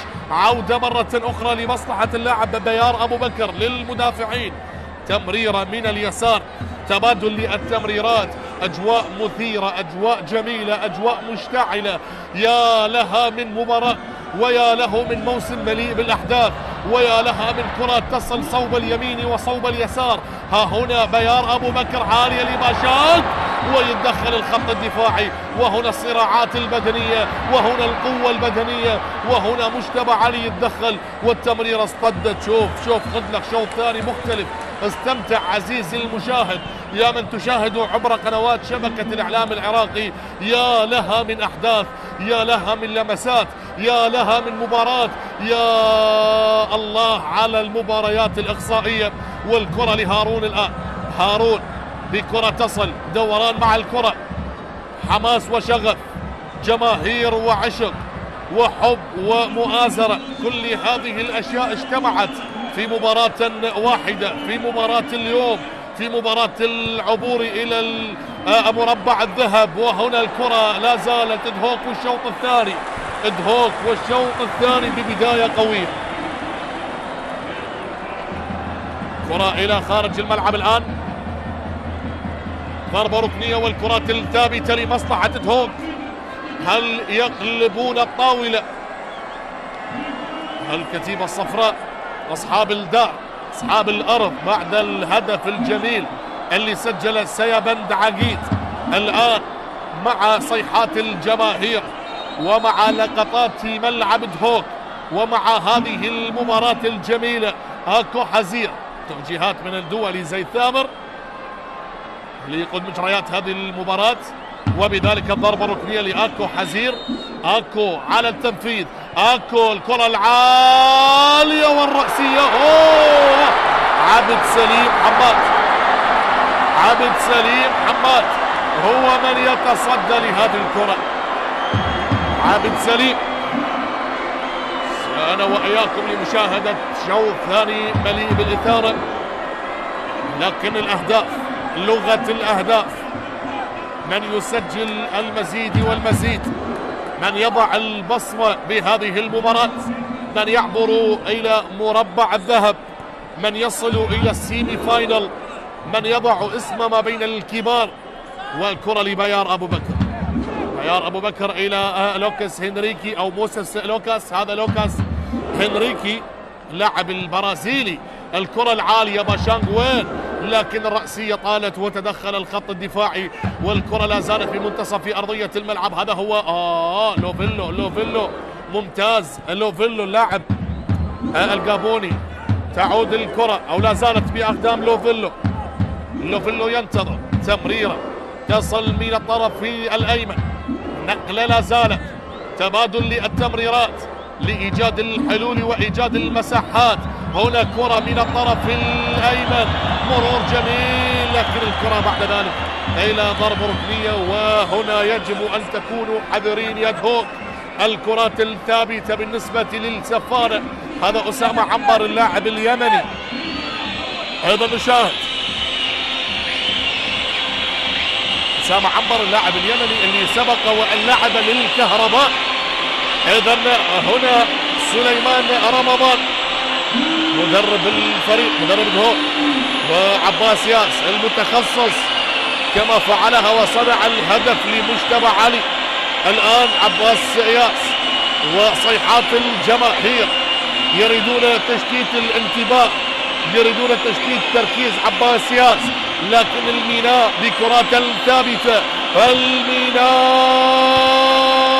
مرة أخرى مجتمع علي، والكرة تحولت إلى خارج الملعب. هذه ليست مباراة فقط، هنا الصراعات وهنا الشغف، هنا التاريخ وهنا النتائج، هنا الأهداف وهنا العبور، هنا كتابة سطر جديد في عالم كرة القدم وبالأخص ببطولة كأس العراق. الكرة الآن للميناء. السفانة لا يريدون المغادرة بسهولة، وأصحاب الدار لا يريدون أن يرفعون الراية البيضاء. هذا مسلم موسى والكرة من اليسار وبعيدة يا مسلم، بعيدة يا مسلم. شغف وحماس، قوة وإثارة. هنا ما بين الشباب وما بين الطموح، ما بين التاريخ وما بين الخبرة، ما بين السنوات الطويلة. نتكلم عن نادي هوك بطل الدوري موسم 2009-2010، ونادي الميناء بطل الدوري العراقي موسم 1977. يعني العراقة، يعني التاريخ، يعني الميناء اللي تأسس بسنة 1931 وأدهوك اللي تأسس بسنة 1970. وهذه السنوات الطويلة مع الإنجازات والأرقام والإحصائيات. هنا الكرة من اليمين للميناء، هنا التحضير للأزرق، هنا للموج، هنا لسفانة البصرة، هنا للقادمين من الفيحاء، هنا القادمون من مدينة الأدب والشعر والثقافة والتاريخ، أمام صقور الجبال، أمام الذي يبحث عن العبور. أما الميناء ينتظر بهذه الكرة والتمويه الممتاز، لكن الإبعاد. أي مباراة. استمتع عزيزي المشاهد وشاهد هذه القمة الكروية الجميلة. حسن عماد استلمها، عسكول ينتظر، تحضير لهارون بمنتصف الملعب، إيجاد المساحة وإيجاد الحلول. بيار أو كريم درويش يمرر الآن بمنتصف الملعب. أكو حزين، أكو يدور، أكو ينتظر، أكو يمرر. تمريرة تصل لبيار أبو بكر، بيار يحاول مرور الآن، صراع من مسلم موسى، تدخل اعتبر الطاقم التحكيمي تدخل شرعي، وبذلك الكرة تصل الآن على اليسار. تغيير اللعب بصورة جميلة، لكن الكرة بعيدة، الكرة قوية. عباس ياس صاحب القدم القوية هو المتخصص لتنفيذ كل الكرات الثابتة. كانت ضربة ركنية، إن كانت مخالفة، إن كانت ركلة حرة قريبة، وبذلك الكرة تعود الآن لمصلحة فريق الهوك. هذا موسيس لوكاس، والكرة من اليسار بالنسبة للهوك. هذا باشانغ عبد الله، باشانغ استلم، باشانغ يقاتل، باشانغ يمرر، باشانغ يصارع، والكرة لا زالت للهوك، لا زالت على مرتين. تدخل دفاعي وفدائية دفاعية من مجتمع علي، والكرة إلى خارج الملعب. 10 دقائق مرت من شوط المباراة الثاني، وها هنا الهوك يحاول والميناء ينتظر، والحق المشروع للطرفين. الحق المشروع للفريقين. راح الميناء قيادة المرتدات والكرات، لكن تأخر فيها والكرة لا زالت. لوفيلو الآن بعدما كانت بأقدام كيسندا اللاعب اللاعب الكونغي من الكونغو. كيسندا إلى لوفيلو الجابوني، بعد ذلك عادت لعباس ياس، تمريرة للخط الدفاعي. شوف يا جماعة، يعني المباراة فيها الشغف، فيها التمريرات، فيها الوصول، لن تتوقف ولا زالت مستمرة، لا يوجد بشعارها كلمة توقف إطلاقا، مستمرة صوب اليمين وصوب اليسار. يحاول الميناء أن يضع بصمته، ويحاول دهوك أن يخرج عن صمته بعدما عدل النتيجة وقلب الطاولة وقلب الأمور. هذا كل الأمور حق مشروع للفريقين. هذه كرة تصل من اليمين، البحث الآن حيدر سالم يستلم الكرة، حيدر سالم يحاول تمريرة من اليمين، الاستلام والبحث عن التحضير على عبد الزهرة، يختار العودة. ها هنا حيدر سالم إلى أسامة عنبر، حيدر مرة ثانية، عباس ياس، نقلة من اليسار، انطلاقة نحو الأمام، خلق المساحات. هذا لوفيلو لمن هذه التمريرة تعود الآن؟ بدأ يستحوذ الميناء على عكس العادة. شاهدنا دهوك بالشوط الأول مستحوذ على الكرة، الآن الميناء هو من يستحوذ، هو من يسيطر، هو من يدور، هو من يستلم، هو من يغير. هذه كرة، هذا كيسندا، هذا المهاري، هذا سريع، يختار العودة الآن للخط الدفاعي لمصلحة فريق الميناء. عباس ياس ينتظر الآن الكرات العالية وتغييرها من الطرف الأيمن. تمريرة أرضية بمنتصف الملعب، عادت الآن لا الأخطاء ممنوعة. هذا زاكري لاعب خطير، زاكري والضغط العالي، لكن لا زالت أكثر من 10 تمريرات، لكن يتدخل هنا هارون إلى باشانغ يحاول، باشانغ يصوب، والكرة اصطدت وعادت من هذه المسافة. هل يفعلها؟ الله ماذا دهاكم اليوم يا دهوك؟ من كل مكان يصوبون لاعبين صقور الجبال ويهددون السفانة، والكرة تعود إلى بيار أبو بكر، رأسية اعتلت وعادت لصاحب الهدف الجميل سيابانت، يخسرها أمام كيسندا وتعود الكرة بمنتصف الملعب. اشتعلت الأجواء، اشتعلت المباراة، ويا لها من إثارة، ويا لها من قوة، ويا لها من كرات تصل من اليمين إلى اليسار. هذه مباراة نهائية يا جماعة، هذه ليست مباراة دور ربع نهائي واللي يفوز يتأهل إلى النصف نهائي، هذه أشبه بمباراة التتويج. شوف آكو من بعيد، الله عليك يا آكو عزير، الله عليك يا آكو، لكن ردة فعل الحارس عبد سليم حماد أيضا كانت مميزة من هذه المسافة، وبذلك النتيجة لا زالت هدف مقابل هدف. تعود لعبد سليم حماد، هذه كرة ملعوبة سريعة من اليسار، وبذلك الكرة لمصلحة فريق دهوك اللي يريد أن يحرك المياه الراكدة وأن يعود إلى الاستحواذ والسيطرة على الكرة، بعدما شاهدناه بشوط المباراة الأول كان مستحوذا ومسيطرا على المباراة بالطول والعرض، لكن هنا الكرة تصل لبيار أبو بكر. بيار أبو بكر ينتظر، يحاول رتم اللقاء، يتصاعد رويدا ثم يتنازل. تشعر بأن المباراة متكافئة من كل الجوانب، لكن النتائج هي متعادلة، حتى على مستوى النتيجة هي متكافئة، لكن من يسجل الهدف القادم، من يدون على من ينتصر على من يعبر على من. هنا الكرات اللي تصل، لكن التغطية الدفاعية، مسلم موسى تدخل والكرة إلى رمية تماس، رمية جانبية، عادت الكرة، الحضور الجماهيري يغطي ملعب دهوك بالكامل، ووصلت الأخبار منذ الليلة الماضية بأن الدخول مجاني لملعب دهوك، وهنا بدأت اللحظات الجميلة. شوف اللقطة من الجماهير، الألعاب النارية وخلق الرعب بملعب فريق دهوك، لكن هنا الميناء لا زال متماسكا، ودهوك لا زال يحاول للوصول إلى هدف ثاني، والكرة تصل لمسلم موسى الذي يقف على كرته، والكرات العالية إلى حسن عماد، وبعد ذلك الكرة من اليسار والعودة إلى خارج الملعب إلى رمية جانبي. شوف اللقطة وشوف الحماس، شوف الجماهير، الله الله الله الله الله. نعم، إن كان اللاعبون في الميدان فالأبطال الحقيقيين في المدرجات. هذه اللقطة وهذه الكرات وهذه كرة القدم الجميلة عندما تمتلك قاعدة جماهيرية تقف في ظهرك، وعندما تمتلك ملعب يمتلئ بكل مدرجاته، تأكد بأنك تستحق بأن تقدم لهم أفضل ما يكون. إذن التغيير القادم الموهوب كرار جعفر.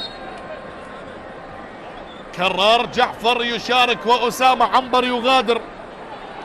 كرار جعفر اللي شارك بالمباراة الأخيرة أمام ديالى كبديل، مباراة الدوري أقصد، يعني دوري نجوم العراق، آخر مباراة لفريق الميناء.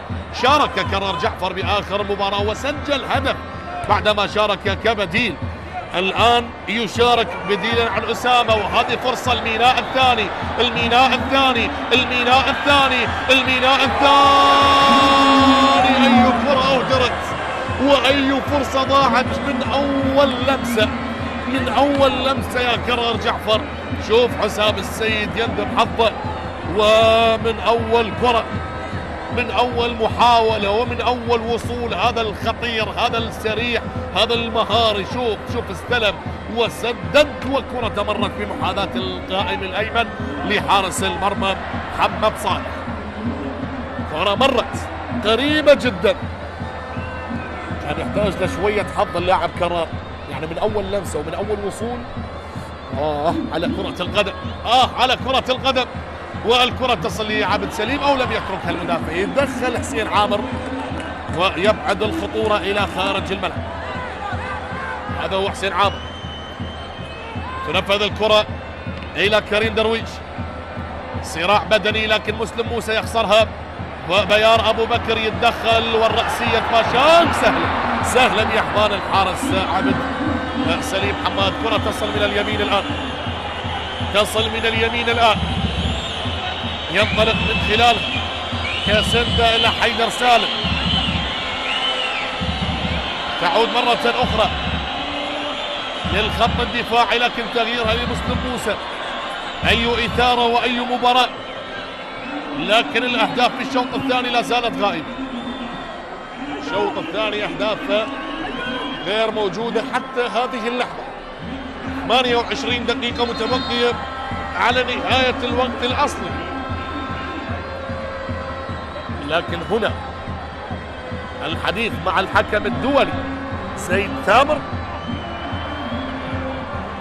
وبذلك هذا هنا هل احتج لاعبين هوك على لقطة. هنالك حديث مع طاقم التحكيم زيد ثامر حكم الساحة وغرفة الفيديو بقيادة الدولي سالم عامر.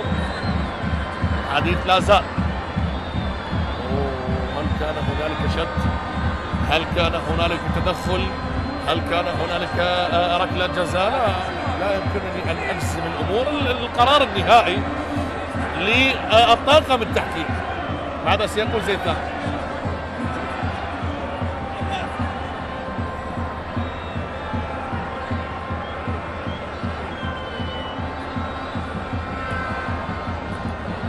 حديث مع غرفة الفيديو. حكم الدولي زيد ثامر.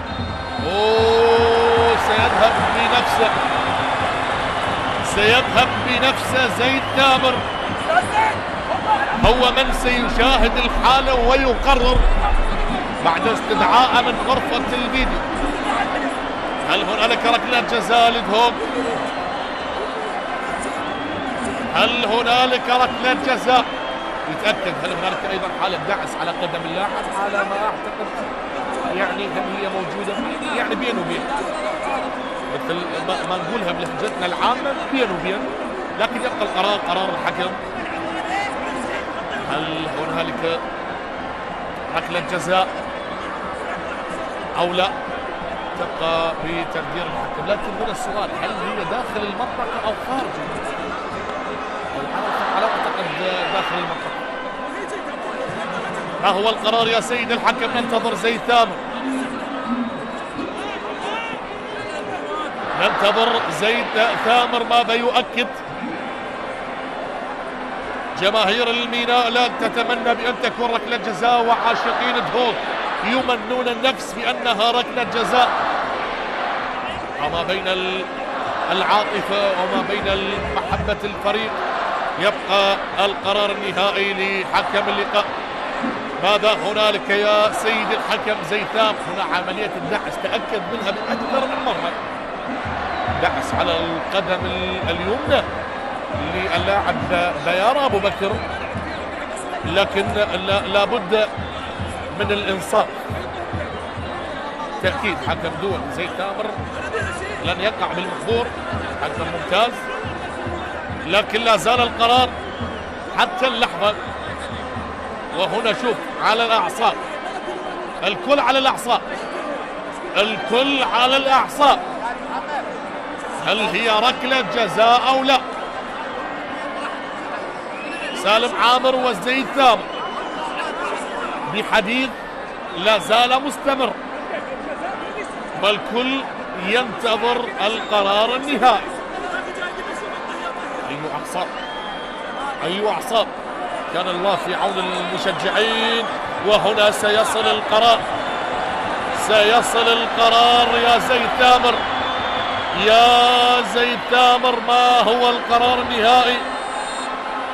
ركلة جزاء، ركلة جزاء للفوز، ركلة جزاء لصقور الجمال، ركلة جزاء لصقور الجبال. بالأخير القرار وصل. بطاقة بطاقة بطاقة، لن ينفع الاحتجاج، وبذلك البطاقة على ما اعتقد لمسلم موسى. لن ينفع الاحتجاج يا علاء عبد الزهرة. القرار وصل، وهنا مسلم موسى، وركلة جزاء لمصلحة الهوك، ركلة جزاء لمصلحة الهوك.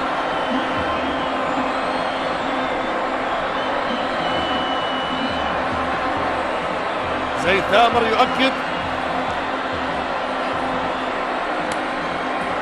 بعد التشاور مع سالم عامر بغرفة الفيديو. القرار النهائي وصل. عبد سليم حماد الآن المسؤولية على اللاعب المنفذ وعلى عبد سليم حماد، ينفذ على ما يبدو كريم درويش. نعم كريم درويش. فرصة لدهوك لإضافة هدف التقدم وقلب الطاولة على الميناء. هنا دهوك، دهوك يدون اسمه في دفتر الأحلام. هدف قد يساوي بطاقة العبور من أرض الجمال إلى النصف النهائي. صقور الجبال يحلقون عاليا، صقور الجبال يحركون المدرجات. كريم درويش يسجل هدف ثاني لدهوك، وبذلك النتيجة هدفين مقابل هدف. كريم درويش وضع الحارس عبد سليم حماد بزاوية والكرة بزاوية، وبذلك دهوك يتقدم على السفانة. هل هنالك ردة فعل للسفانة أم لدهوك؟ رأي آخر. إذن هدف ثاني وسط احتجاجات وغير راضي لاعبين الميناء على القرار، وبالأخير احتسبت ركلة جزاء وسجل دهوك ثاني أهداف المباراة. شوف اللقطة، شوف جمال مدرجات ملعب دهوك، اشتعلت المدرجات وتحركت معها الصيحات. وهنا هدفين مقابل هدف. دهوك يتقدم، والميناء سيحاول من أجل العودة.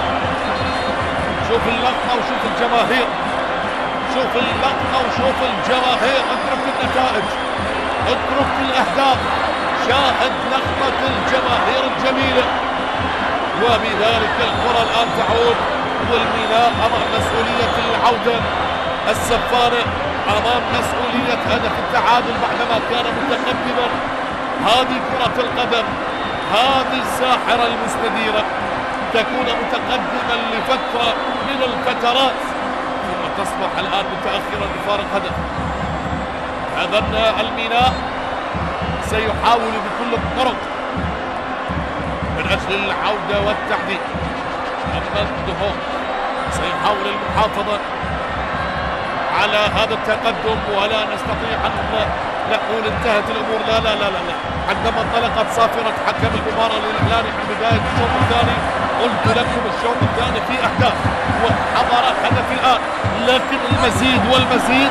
خذ لك 20 دقيقة مليئة بالإثارة. استمتع استمتع يا أخي بلهجتنا العراقية الخاصة. تونس بال20 دقيقة المتبقية ومتع ناظريك بهذه اللحظات المثيرة. 20 دقيقة على نهاية الوقت الأصلي، ما بين شغف الميناء وما بين طموح الدهوك، ما بين العراقة والتاريخ وما بين الطموح والشغف للعبور إلى مربع الأحلام. هذا هدف سجل كريم درويش من علامة الجزاء.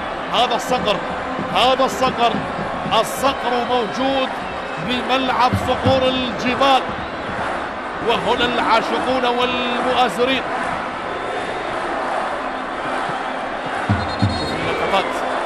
شوف اللقطات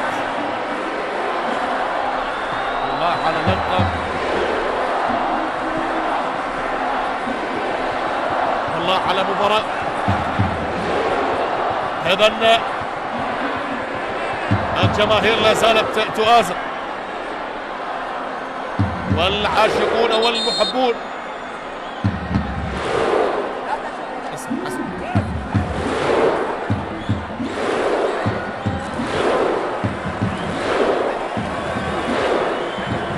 اعصاب وتوتر،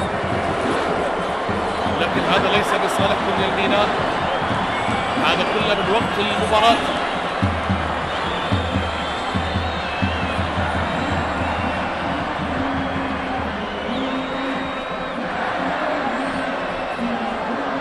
هنا مدرجات نادي دهوك، والحديث اللي لا زال موجود، ونتمنى بأن تنتهي هذه الأمور والأعصاب والتوتر بأن تعود المباراة للاستلام. مباراة جميلة، خليها مستمرة يا شباب.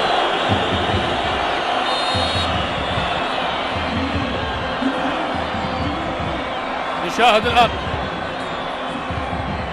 وننتظر العودة لإحداث اللعب، ننتظر العودة لإحداث اللعب ما بين الميناء ودهوك. هنا البطاقة الصفراء تواجدت وعودة لإحداث اللعب بمنتصف الملعب. بذلك الكرة تصل لهارون، نقلة لا زالت لم تصل للوفيلو بل غادرت إلى رمية جانبية. ننتظر ونشاهد الآن أي دقائق متبقية وأي أحداث ستكون مليئة بالمفاجآت.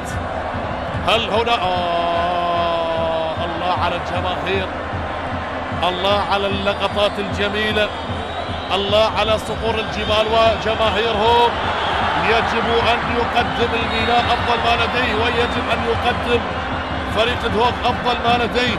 الميناء لن يرفعون الراية البيضاء، لن يستسلم السفانة، سيقاتلون حتى النهاية. أما دهوك يريدون المحافظة على هذا التقدم، ما بين التقدم وما بين التعديل، ما بين الذهاب والعبور إلى نصف النهائي. لنشاهد، لننتظر، لنترقب. عباس ياس المتخصص بنفس السيناريو، الرأسية مرت إلى خارج الملعب، إلى خارج الملعب. يشعر الميناء أو لاعبين الميناء بأنهم يعني ركلة الجزاء اللي قدمها حكم اللقاء يشعرون بأنها لم تكن صحيحة، لكن القرار النهائي كان لحكم اللقاء. ولأكون صريح أكثر، يعني الحالة صعبة صراحة، الحالة صعبة فيها دعس على القدم. نعم، لكن بعدما مرر الكرة لاعب دهوك، وهنا تختلف الآراء، وستشاهدون كل هذه الأمور عبر برنامج أنت الحكم. لكن الميناء لن يهدأ أبدا بشغف السفانة وبشغف عبور هذه المسافات من الجنوب إلى الشمال. ها هنا القائد الآن يحتاجونك يا علاء عبد الزهرة. هل تلبي النداء للميناء؟ هنا تغيير قادم لفريق دهوك، مارلون على ما اعتقد. تغيير قادم.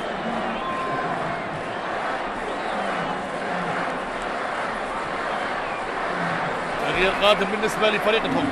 هذه اللقطة اللي تكلمنا فيها، يعني إذا تشوفها من زاوية أخرى الكرة نفذت ولعبت داخل منطقة الجزاء وخرجت من قدم اللاعب، لكن هنا تغيير الحكم وركلة الجزاء اللي تقدم من خلالها فريق دهوك.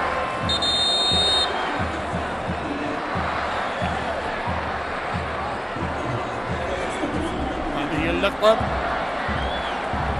اللي سجل من خلالها كريم درويش الهدف الثاني في مرمى الميناء. لم تنتهي المباراة بعد، لم يتأهل دهوك ولا الميناء، لا زال هنالك أوقات متبقية.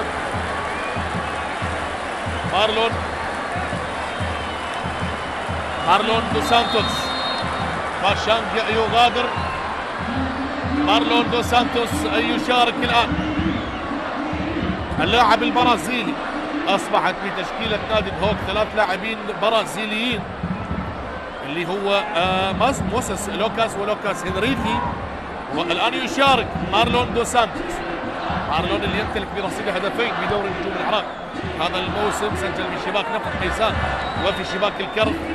هنا كرة تعود لعلاء عبد الزهرة. الميناء الآن السفانة يحاولون من أجل هدف التعادل.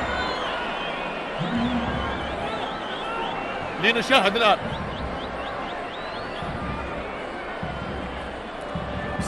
سلام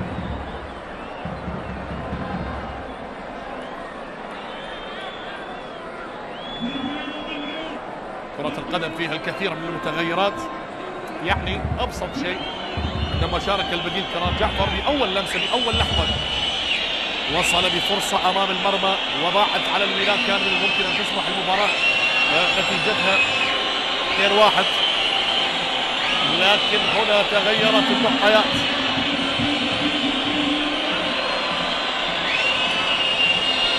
لنشاهد الآن مخالفة للميناء.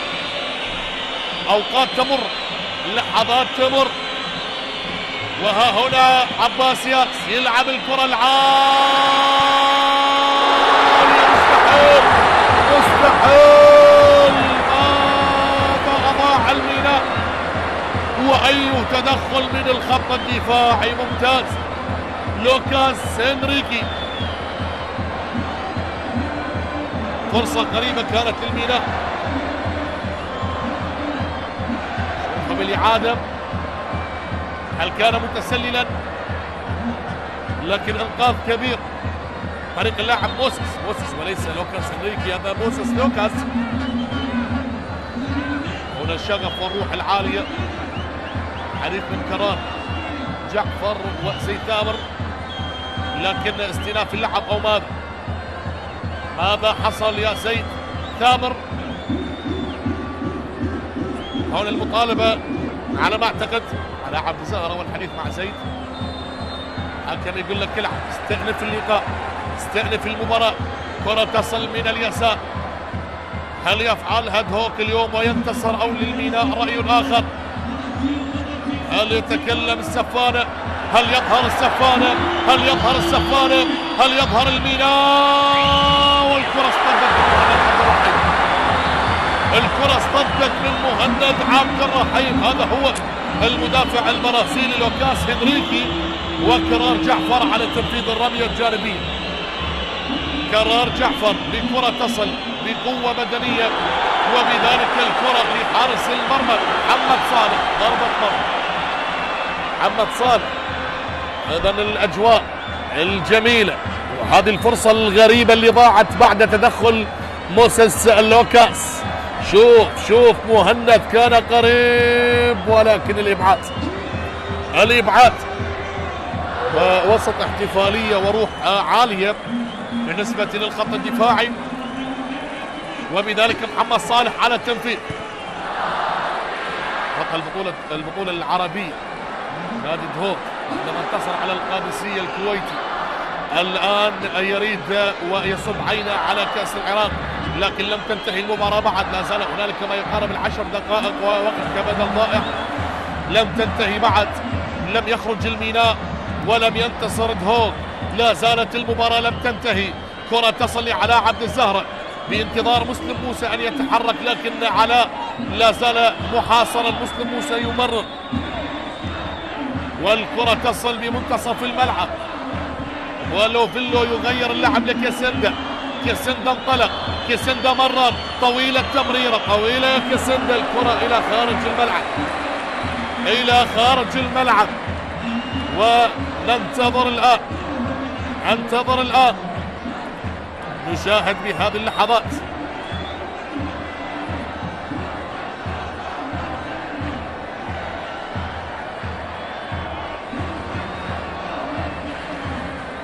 شاهد هذا حسام السيد، شاهد الأضرار، وبذلك اللحظات العصيبة ستكون حاضرة بآخر 10 دقائق من شوط المباراة الثاني. كرة لا زالت الآن تصل بهذه اللحظات، هذه لدهوك والإبعاد، هنا الإبعاد، بعد ذلك الكرة إلى رمية جانبية، 9 دقائق وبعدها الوقت البدل الضائع بنفس التوقيت بنفس اللحظات. هنالك بملعب الشعب القوة الجوية متقدم على النجف بثلاثية مقابل هدف. أما هنا دهوك والميناء 2-1. دهوك يحاول بأن يبقى محافظا على هذا التقدم، أما الميناء سيقاتل ويحاول حتى اللحظة الأخيرة، ونحن بدورنا نستمتع ونشاهد. ها هنا حسن عماد، عسكول يمرر، حسن عماد يستلم مرة أخرى، الكرة تغادر إلى خارج الملعب. صيحات الجماهير، ملعب دهوك الممتلئ بكل مدرجاته، والكل ينتظر بأن يشاهد من سيعبر إلى المربع الذهبي، إلى السيمي فاينل. هذا هو كيسندا، وها هنا لحظات الشغف والطموح، لحظات العبور والتأهل. عبد سليم حماد والتوجيهات، وآكو حزير على التنفيذ، آكو حزير بهذه الكرة، آكو حزير. هل يسجل دهوك؟ هل يدون الصقور؟ والكرة العالية الرأسية، الله الله الله الله، كانوا قريبين عن طريق البرازيلي، كانوا قريبين، لكن الكرة مرت إلى خارج الملعب.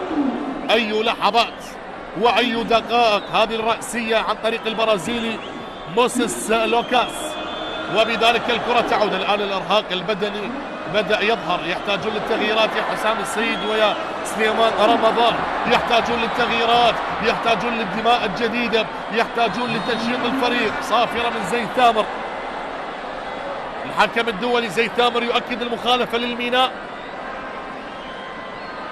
والسفانة يحاولون الآن بما تبقى من الدقائق لتعديل النتيجة والذهاب إلى الأوقات الإضافية. هكذا يمنون النفس، لكن دهوك يريد أن يبقى متقدما، يريد أن يبقى متقدما. والكرة تصل لحيدر سالم بمنتصف الملعب، حيدر سالم لمسلم موسى، مسلم موسى. أجواء مجنونة، أجواء حماسية، مباراة لا تقبل القسمة على 2، يجب أن يتأهل فريق ويغادر فريق. كرة تصل للميناء بمنتصف الملعب، كرة لا زالت بالنسبة للميناء. قرار جعفر يغيرها لكيسندا، كيسندا ينتظر، كيسندا يحاول طلب الكرة من زميله لوفيلو، لوفيلو الآن، لوفيلو لعباس ياس، عباس ياس يحاول الآن بمنتصف الملعب، نقلة لا زالت على عبد الزهرة بتمريرة تحولت الآن لمسلم موسى، مقطوعة الآن. المرتدات لدهوك، المرتدات لدهوك، الكونتر اتاك. هارون يبحث على اليسار، استر يا ستار، والكرة سهلة لعبد سليم، الكرة سهلة لعبد سليم حماد. 6 دقائق على نهاية الوقت الأصلي، وهنا الشغف وهنا الطموح وهنا الصراعات وهنا البحث عن العبور. تمريرة لسيابند صاحب الهدف الجميل، سيابند عقيد يختار العودة للخط الدفاعي الآن. تمريرة لا زالت بالنسبة لدهوك، نقلة من الطرف الأيمن لبيار أبو بكر. بيار إلى المنتصف، جماهير تشاهد والعاشقون والمحبون للميناء ودهوك خلف شاشات التلفاز عبر قنوات شبكة الإعلام العراقي. الكل يشاهد، الكل يستمتع. هذه كرة بعدما قطعها حيدر سالم تصل لكرار جعفر من اليمين. الآن كرار ينتظر أين المساندة، كرار ينتظر. لا لا لا لا وجود للمساندة، لا وجود للحلول. والكرة الآن حسام السيد مدرب الميناء يحتاج لإضافة لمساته وتغييراته، وكذلك أيضا سليمان رمضان يحتاج لإضافات بالنسبة للخطوط الدفاعية. نعم هي مواجهة فنية خالصة، والكرة تصل للاعب لوفيلو اللاعب الجابوني إلى كيسندا من اليمين الأسمراني والكرات العالية. لكن هنا بيار أبو بكر والتمريرة اللي لا زالت حاضرة بهذه الأثناء. نقلة تحولت إلى البرازيلي مارلون دو سانتوس اللي شارك كبديل قبل دقائق قليلة، 5 دقائق أو أقل، 4 دقائق و15 ثانية إن صح التعبير. والكرة تصل الآن للميناء. كرة لا زالت من اليمين، تحضير لا زال. الميناء لن يرفع الراية البيضاء، لن يستسلم السفانة القادمون من الجنوب. أما أصحاب الدار أصحاب الملعب يريدون العبور وسيحاولون المحافظة على هذا التقدم، وإن اشتدت الأمور سيحاول أن يخطف مرتدة ليسجل هدف ثالث لنهاية كل الأمور. والكرة السريعة الآن مارلون. أوه الخطأ الفادح. عبد سليم حماد، خذ لك دقائق أخيرة مليئة بالإثارة، مليئة بالندية، مليئة بالصراع. كرار جعفر للميناء ويتدخل موسيس لوكاس. تصل لزاكري القائد الإيفواري من كوديفوار. تصل الآن من اليمين حسن عماد عسكول استلم الكرة يبحث عن المساحة. هنالك تغيير أيضا نشاهد على خط التماس قادم بالنسبة لدهوك. حسن عماد محاصر، يعود لوفيلو لقطع الكرة، والكرة تصل من اليسار الآن. هذا علاء عبد الزهرة، مرور جميل، تلاعب. الله عليك يا علاء، لكن المساندة وين يا علاء؟ لا زالت للميناء. أي لحظات أخيرة وأي إثارة، أي قوة وأي حماس، أي شغف وأي روح. وهذه هي كرة القدم يا جماعة، بالأخص بالمباريات الإقصائية. حكم الدولي زيد ثامر يؤكد مخالفة بهذا التوقيت. والدقائق المتبقية إبراهيم غازي هو البديل القادم. نعم إبراهيم غازي اللي سجل ببطولة كأس العراق بهذا الموسم، سجل بشباك فريق ميسان عندما انتصر دهوك 3-0 على نادي ميسان. سجل هدف إبراهيم غازي وهدفين كريم درويش. إذا تغيير قادم، حسن عماد عسكول يغادر ويشارك إبراهيم غازي. إضافات وتغييرات، دماء جديدة لتنشيط الفريق بآخر لحظات اللقاء. لكن على ما أعتقد الوقت البدل الضائع سيكون أكثر من 4 إلى 5 دقائق أو أكثر، لأنها توقفت للفار. وهنا كرة للبرازيلي مارلون دو سانتوس. مارلون يحاول، داخل منطقة الجزاء. ركلة جزاء لدهوك، ركلة جزاء. لوفيلو يقع بالمحظور، لكن هنالك فار، هنالك غرفة فيديو. يا لوفيلو اهدأ. القرار النهائي سيصل بعد المشاورة مع سالم عامر بغرفة الفيديو. مارلون دو سانتوس فقد التوازن بالأولى، لكن هنا العرقلة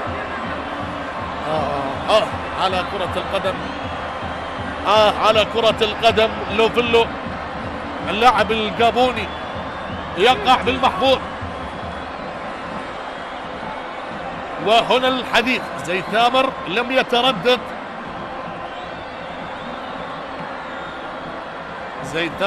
يتردد، لكن لا زال الحديث بقية. لم تنتهي الأمور بعد،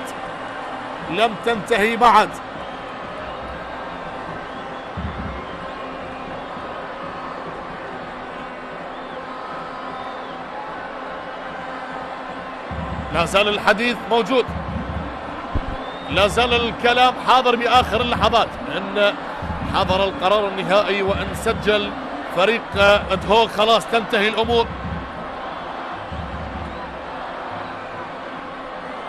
حديث أيضا مع الحكم الدولي سالم عامر وزيد تامر حكم الساحة.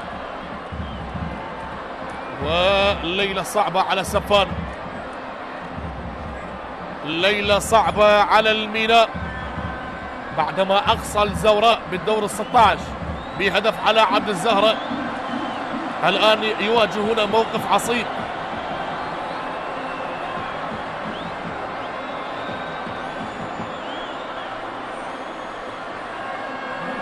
ننتظر الآن 10 دقائق، 10 دقائق وقت كبدل ضائع، 10 دقائق وقت كبدل ضائع، ولا زال القرار النهائي لم يصل.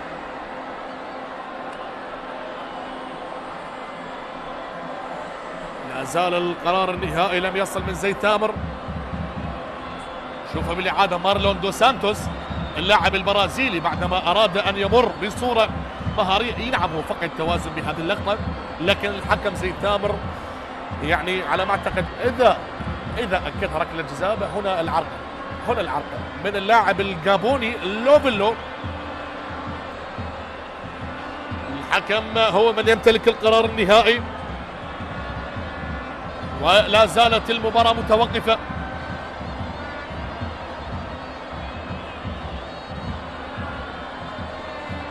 زيد تامر هل يؤكدها ركلة جزاء وسط انتظار عاشقين ومحبين دهوك؟ نعم ركلة جزاء على ما اعتقد على عبد الزهرة قائد الميناء غير راضي، وبذلك ابراهيم غازي اللاعب البديل. ابراهيم غازي هو من سينفذ لصقور الجبال وعبد سليم حماد بالمرمى. ابراهيم غازي هو اللي سجل بشباك الميناء بالدوري ذهابا وايابا، سجل بشباك الميناء بالمرحلة الأولى بدوري نجوم العراق بملعب الفيحاء، وسجل أيضا بشباك الميناء بمباراة الإياب بهذا الملعب، وهو قريب الآن إذا أكدها ركلة جزاء. هو زيد تامر بنفسه سيذهب ليشاهد الحالة. لننتظر القرار النهائي. هذا هو ابراهيم غازي صاحب 3 أهداف سجل هذا الموسم، تكلم على دوري نجوم العراق، وبالكأس سجل هدف واحد بشباك فريق ميساء. هو للمرة الثانية زيد تامر يعود إلى غرفة الفيديو ليشاهد اللقطة بنفسه، وبذلك القرار النهائي لم يصل بعد، لكن اتركنا من اللقطات وخلينا نتكلم بصورة واضحة يا جماعة. مباراة جميلة بغض النظر عن الفائز، بغض النظر عن الأهداف، عن النتائج. مباراة لبت الطموح من هجمات، من لاعبين قدموا مستوى جميل، والأهم من ذلك هو الحضور الجماهيري، والمباراة لم تتوقف. نعم ماذا يا زيد؟ نعم ركلة جزاء، نعم ركلة جزاء يؤكدها زيد تامر وسط خيبة أمل بالنسبة للاعبين الميناء، منوا النفس أن يذهبوا ويحضروا إلى الدور القادم، لكن لا زال هنالك أمل بالحارس عبد سليم حماد. هل يتصدى لها عبد سليم حماد أو لإبراهيم غازي؟ رأي آخر. المباراة قدمت بأجمل صورة 90 دقيقة لم تتوقف المباراة، هجمة بهجمة، كرة بكرة، أهداف جميلة، وصول ولا أروع. لكن هنا اللحظات القاسية، تدخلات داخل المنطقة تولد ركلات الجزاء، وبذلك ركلة جزاء الآن لدهوك. إذا سجل تنتهي الأمور، وإذا تصدى عبد سليم حماد سيبقى هنالك أمل وفرصة بالنسبة للسفانة. إبراهيم غازي هو من سينفذ.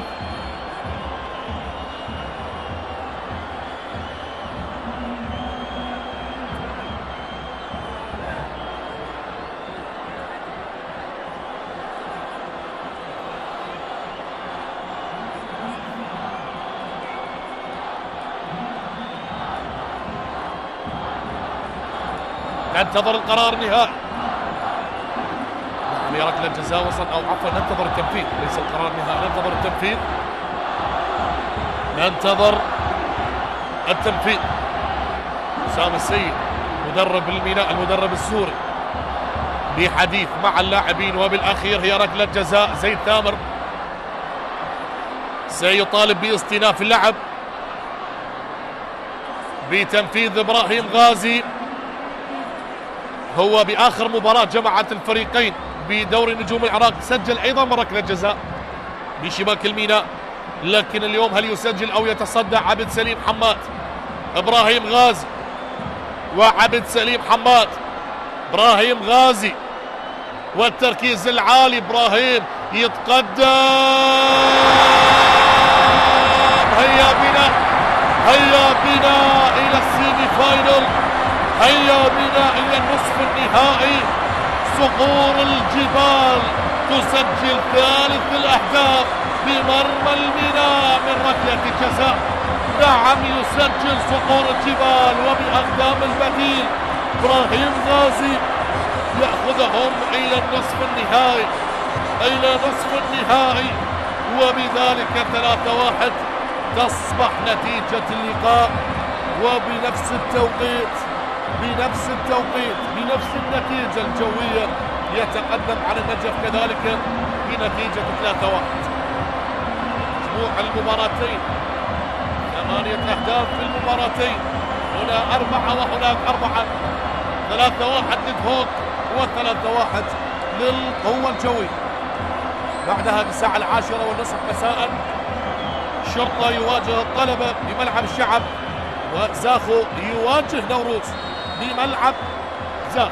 هنا الصافرة وهنا المخالفة، هنا اللحظات الصعبة والأخيرة. وقت البدل الضائع متبقي له ما يقارب 4 دقائق، وهنا المخالفة لفريق الميناء. هنا المخالفة على اللاعب مهند عبد الرحيم. ومباراة جميلة تشعر بأنها مباراة نهائية وليست مباراة في الدور الربع النهائي، لكن هنا الدهوك حتى اللحظة يحقق المفاجأة، لأن آخر انتصار لدهوك على الميناء كان بموسم 2014 قبل ما يقارب 11 سنة. اليوم قريب أن ينتصر فريق دهوك، وبذلك المخالفة ركلة حرة مباشرة لفريق الميناء على عبد الزهرة، قريبة مرت على مرمى الحارس محمد صالح وتحولت إلى خارج الملعب. قريبين من التعرف على أول المتأهلين للنصف النهائي. القوة الجوية مرت على عبد الزهرة، نفذت بطريقة جميلة لكنها اعتلت وتحولت إلى خارج أرضية الملعب. شاهد الآن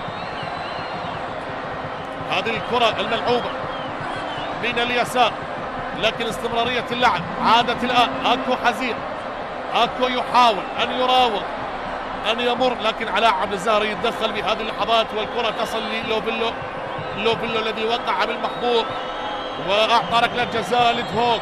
وهنا الاستلام، هنا المحاولة لا زالت لمجتبى علي المدافع بالنيران الصديقة، لكن محمد صالح يتصدى. وهنا الكرة تعود لمصلحة فريق الميناء، تعود الكرة دوران الآن. قرار جعفر يمرر، علاء عبد الزهرة استلم، علاء ينتظر، يعود بالكرة حيدر سالم رأسية الآن. عباس ياس لم يستطع اللحاق بالكرة، وبذلك يتدخل القائد زاكري. هذا اللي أمامك بالصورة زاكري القائد الإيفواري، والكرة إلى رمية جانبية. دخلنا بالدقيقة 99 وهنا تغييرين على التوالي بالنسبة لدهوك. التغييرات اللي تحضر بآخر لحظات اللقاء من أجل الكسب بعض من الوقت. ذو الفقار يونس عبد علي، النجم الدولي السابق يونس عبد علي، وأيضا يشارك نجم شوان بديلا عن اللاعب كريم درويش. ذو الفقار يونس ونجم شوان هذه التغييرات اللي أجراها المدرب سليمان رمضان. زاكر أيضا غادر وترك مكان اللي في قار يونس عبد علي. آخر لحظات اللقاء وآخر الثواني، وهنا دهوك بقيادة هذه الهجمة، انطلاقة من اليسار لمحاولة للعبور لإيجاد المساحة. مخالفة الآن، مخالفة لمصلحة دهوك. مارلون دو سانتوس صنع الفارق عندما شارك كبديل. والكرة من اليسار الآن، زالت الأحداث ولا زالت المباراة، وآخر اللحظات آخر ثوانيها. الوقت الأصلي والبدل الضائع انتهى، لكن على ما أعتقد سيضيف دقيقة واحدة هي ركلة الجزاء اللي نفذت وسجلها اللاعب إبراهيم غازي، وبذلك الكرة تلعب بمنتصف الملعب، رأسية لكنها عادت لأكو هزير. أكو رأسية لهارون، هو أصبح قائد الفريق بعد مغادرة اللاعب زاكري. ها هنا الكرة من اليمين، يريدون الرابع دهوك والرابع، لكن عبد سليم حماد لعباس ياس. كرة تصل من اليسار. المباراة كانت متكافئة حتى اللحظات الأخيرة، لكن بركلتي جزاء سجل دهوك الثاني والثالث، وعبد سليم يتصدى لهذه الكرة. من بعيد جرب حظه، لكن عبد سليم حماد هو الأقرب في هذه اللحظات. كرة تعود بمنتصف الملعب، آخر اللحظات. دهوك رسميا إلى النصف نهائي، والقوة الجوية بنفس النتيجة 3-1، 8 أهداف في كلا المباراتين، وبذلك بانتظار صافرة الحكم الدولي زيد ثامر لنهاية المباراة. هنا أعطى بعض الدقائق بداعي ركلة الجزاء اللي نفذها اللاعب إبراهيم غازي، وسجل من خلالها ثالث أهداف فريق دهوك. مباراة فيها الكثير كانت من المفاجآت، من الشغف، من الطموح، لكن بالأخير النتائج هي من تتكلم. دهوك 3 المينا 1 على عبد الزهرة بآخر هجمات اللقاء. كرة تنقل من الطرف الأيمن بالنسبة لمجتبى علي، مجتبى لوفيلو من اليمين الجابوني، لكن محمد صالح بإحضان الحارس محمد صالح، وكسب البعض من الوقت للعبور والتأهل إلى النصف النهائي. شاهد الآن خيبة أمل على وجوه لاعبين الميناء، لكن يجب أن يعلموا بأن هذه كرة القدم يوم لك ويوم عليك، فيها خسارة وفيها فوز، فيها انتصار وفيها عبور. وهنا الكرة إلى ضربة ركنية قد تكون آخر هجمة باللقاء. هنا الفرحة، فرحة جماهير دهوك بالتأهل إلى نصف نهائي كأس العراق. فقدنا حتى الكلمات، مباراة مرهقة، مباراة متعبة بآخر لحظاتها. الآن الضربة الركنية للميناء ومجتبى علي، لكنها طالت. وعلى اليسار الآن، على اليسار توقفنا، بدأت الأهازيج، بدأت الأفراح، بدأت الآن الاحتفالات في ملعب دهوك. تعود الكرة من الطرف الأيمن، 4 دقائق توقفت بالعودة إلى تقنية الفيديو وتنفيذ ركلة الجزاء، وبذلك الكرة لنجم شوان إلى هارون يختار العودة على اليسار وانطلاقة نحو الأمام، تمريرة. الله الرابع جاي مارلون. أي كرة أهدرت على البرازيلي مارلون دو سانتوس، وبذلك الكرة مرت إلى خارج الملعب. مرت عليك يا مارلون. وهنا الكرة تصل من اليمين للميناء، انتظار لا زال في منتصف الملعب بالنسبة لحيدر سالم اللي غير اللعب من الطرف الأيمن. وهنا الكرة لا زالت قائمة الآن. هذا لوفيلو 1 على 1، لوفيلو عدى، لوفيلو والعرضية، هارون الأقرب، هارون والانطلاقة. لا زالت الصافرة من زيد ثامر، لم تصل حتى اللحظة. تمريرة أرضية في منتصف الملعب. الله الله الله الله الله من بين الاقدام وبخارج القدم، لكن الاقرب عباس ياس. عباس ياس يقف على كرة التمرير سريع الان. لوبيلو خلنا بالدقيقة 115 والكرة من اليمين الان بالنسبة لفريق الميناء. تمريرة خاطئة تحولت الى رمية جانبية.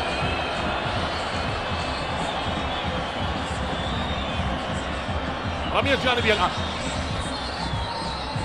نجمشوان بكرة تعود الان مرة اخرى. نجمشوان اللي سبق ولعب للكهرباء وللزوراء وكذلك لعب لغفر الامارات.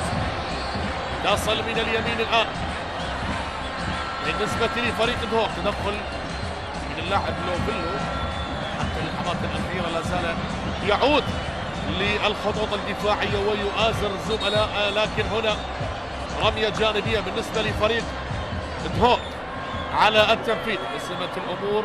قوة جوية تأهل على حساب النجف ب 3-1 نتيجة 3-1، وهنا دهوك يتأهل على حساب السفان الميناء بنتيجة 3-1 أيضا. إلا إذا شاهدنا هدف في آخر لحظات اللقاء لم تنتهي بعد المباراة. والكرة إلى رمية جانبية. دخلنا بالدقيقة 116 ورمية تماس في هذه اللحظات. رمية جانبية لفريق الميناء. قرار جعفر يتركها إلى زميله عباس ياس. والكرة الأرضية اللي لا زالت عالية الآن رأسية من اليسار.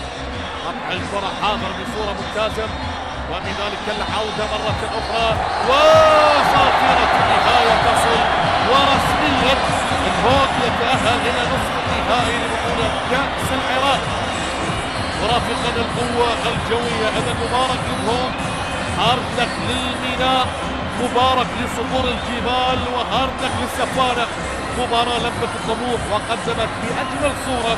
شكر موصول لكل اللاعبين، شكر موصول للطاقم التحكيمي، شكر موصول للجماهير اللي غطت وملأت مدرجات ملعب دهوك. أرجو أن أكون وفقت بالتعليق على هذه المباراة. تقبلوا تحياتي وألتقيكم بمواعيد أخرى. كان معكم المعلق حسين سمير وإلى اللقاء.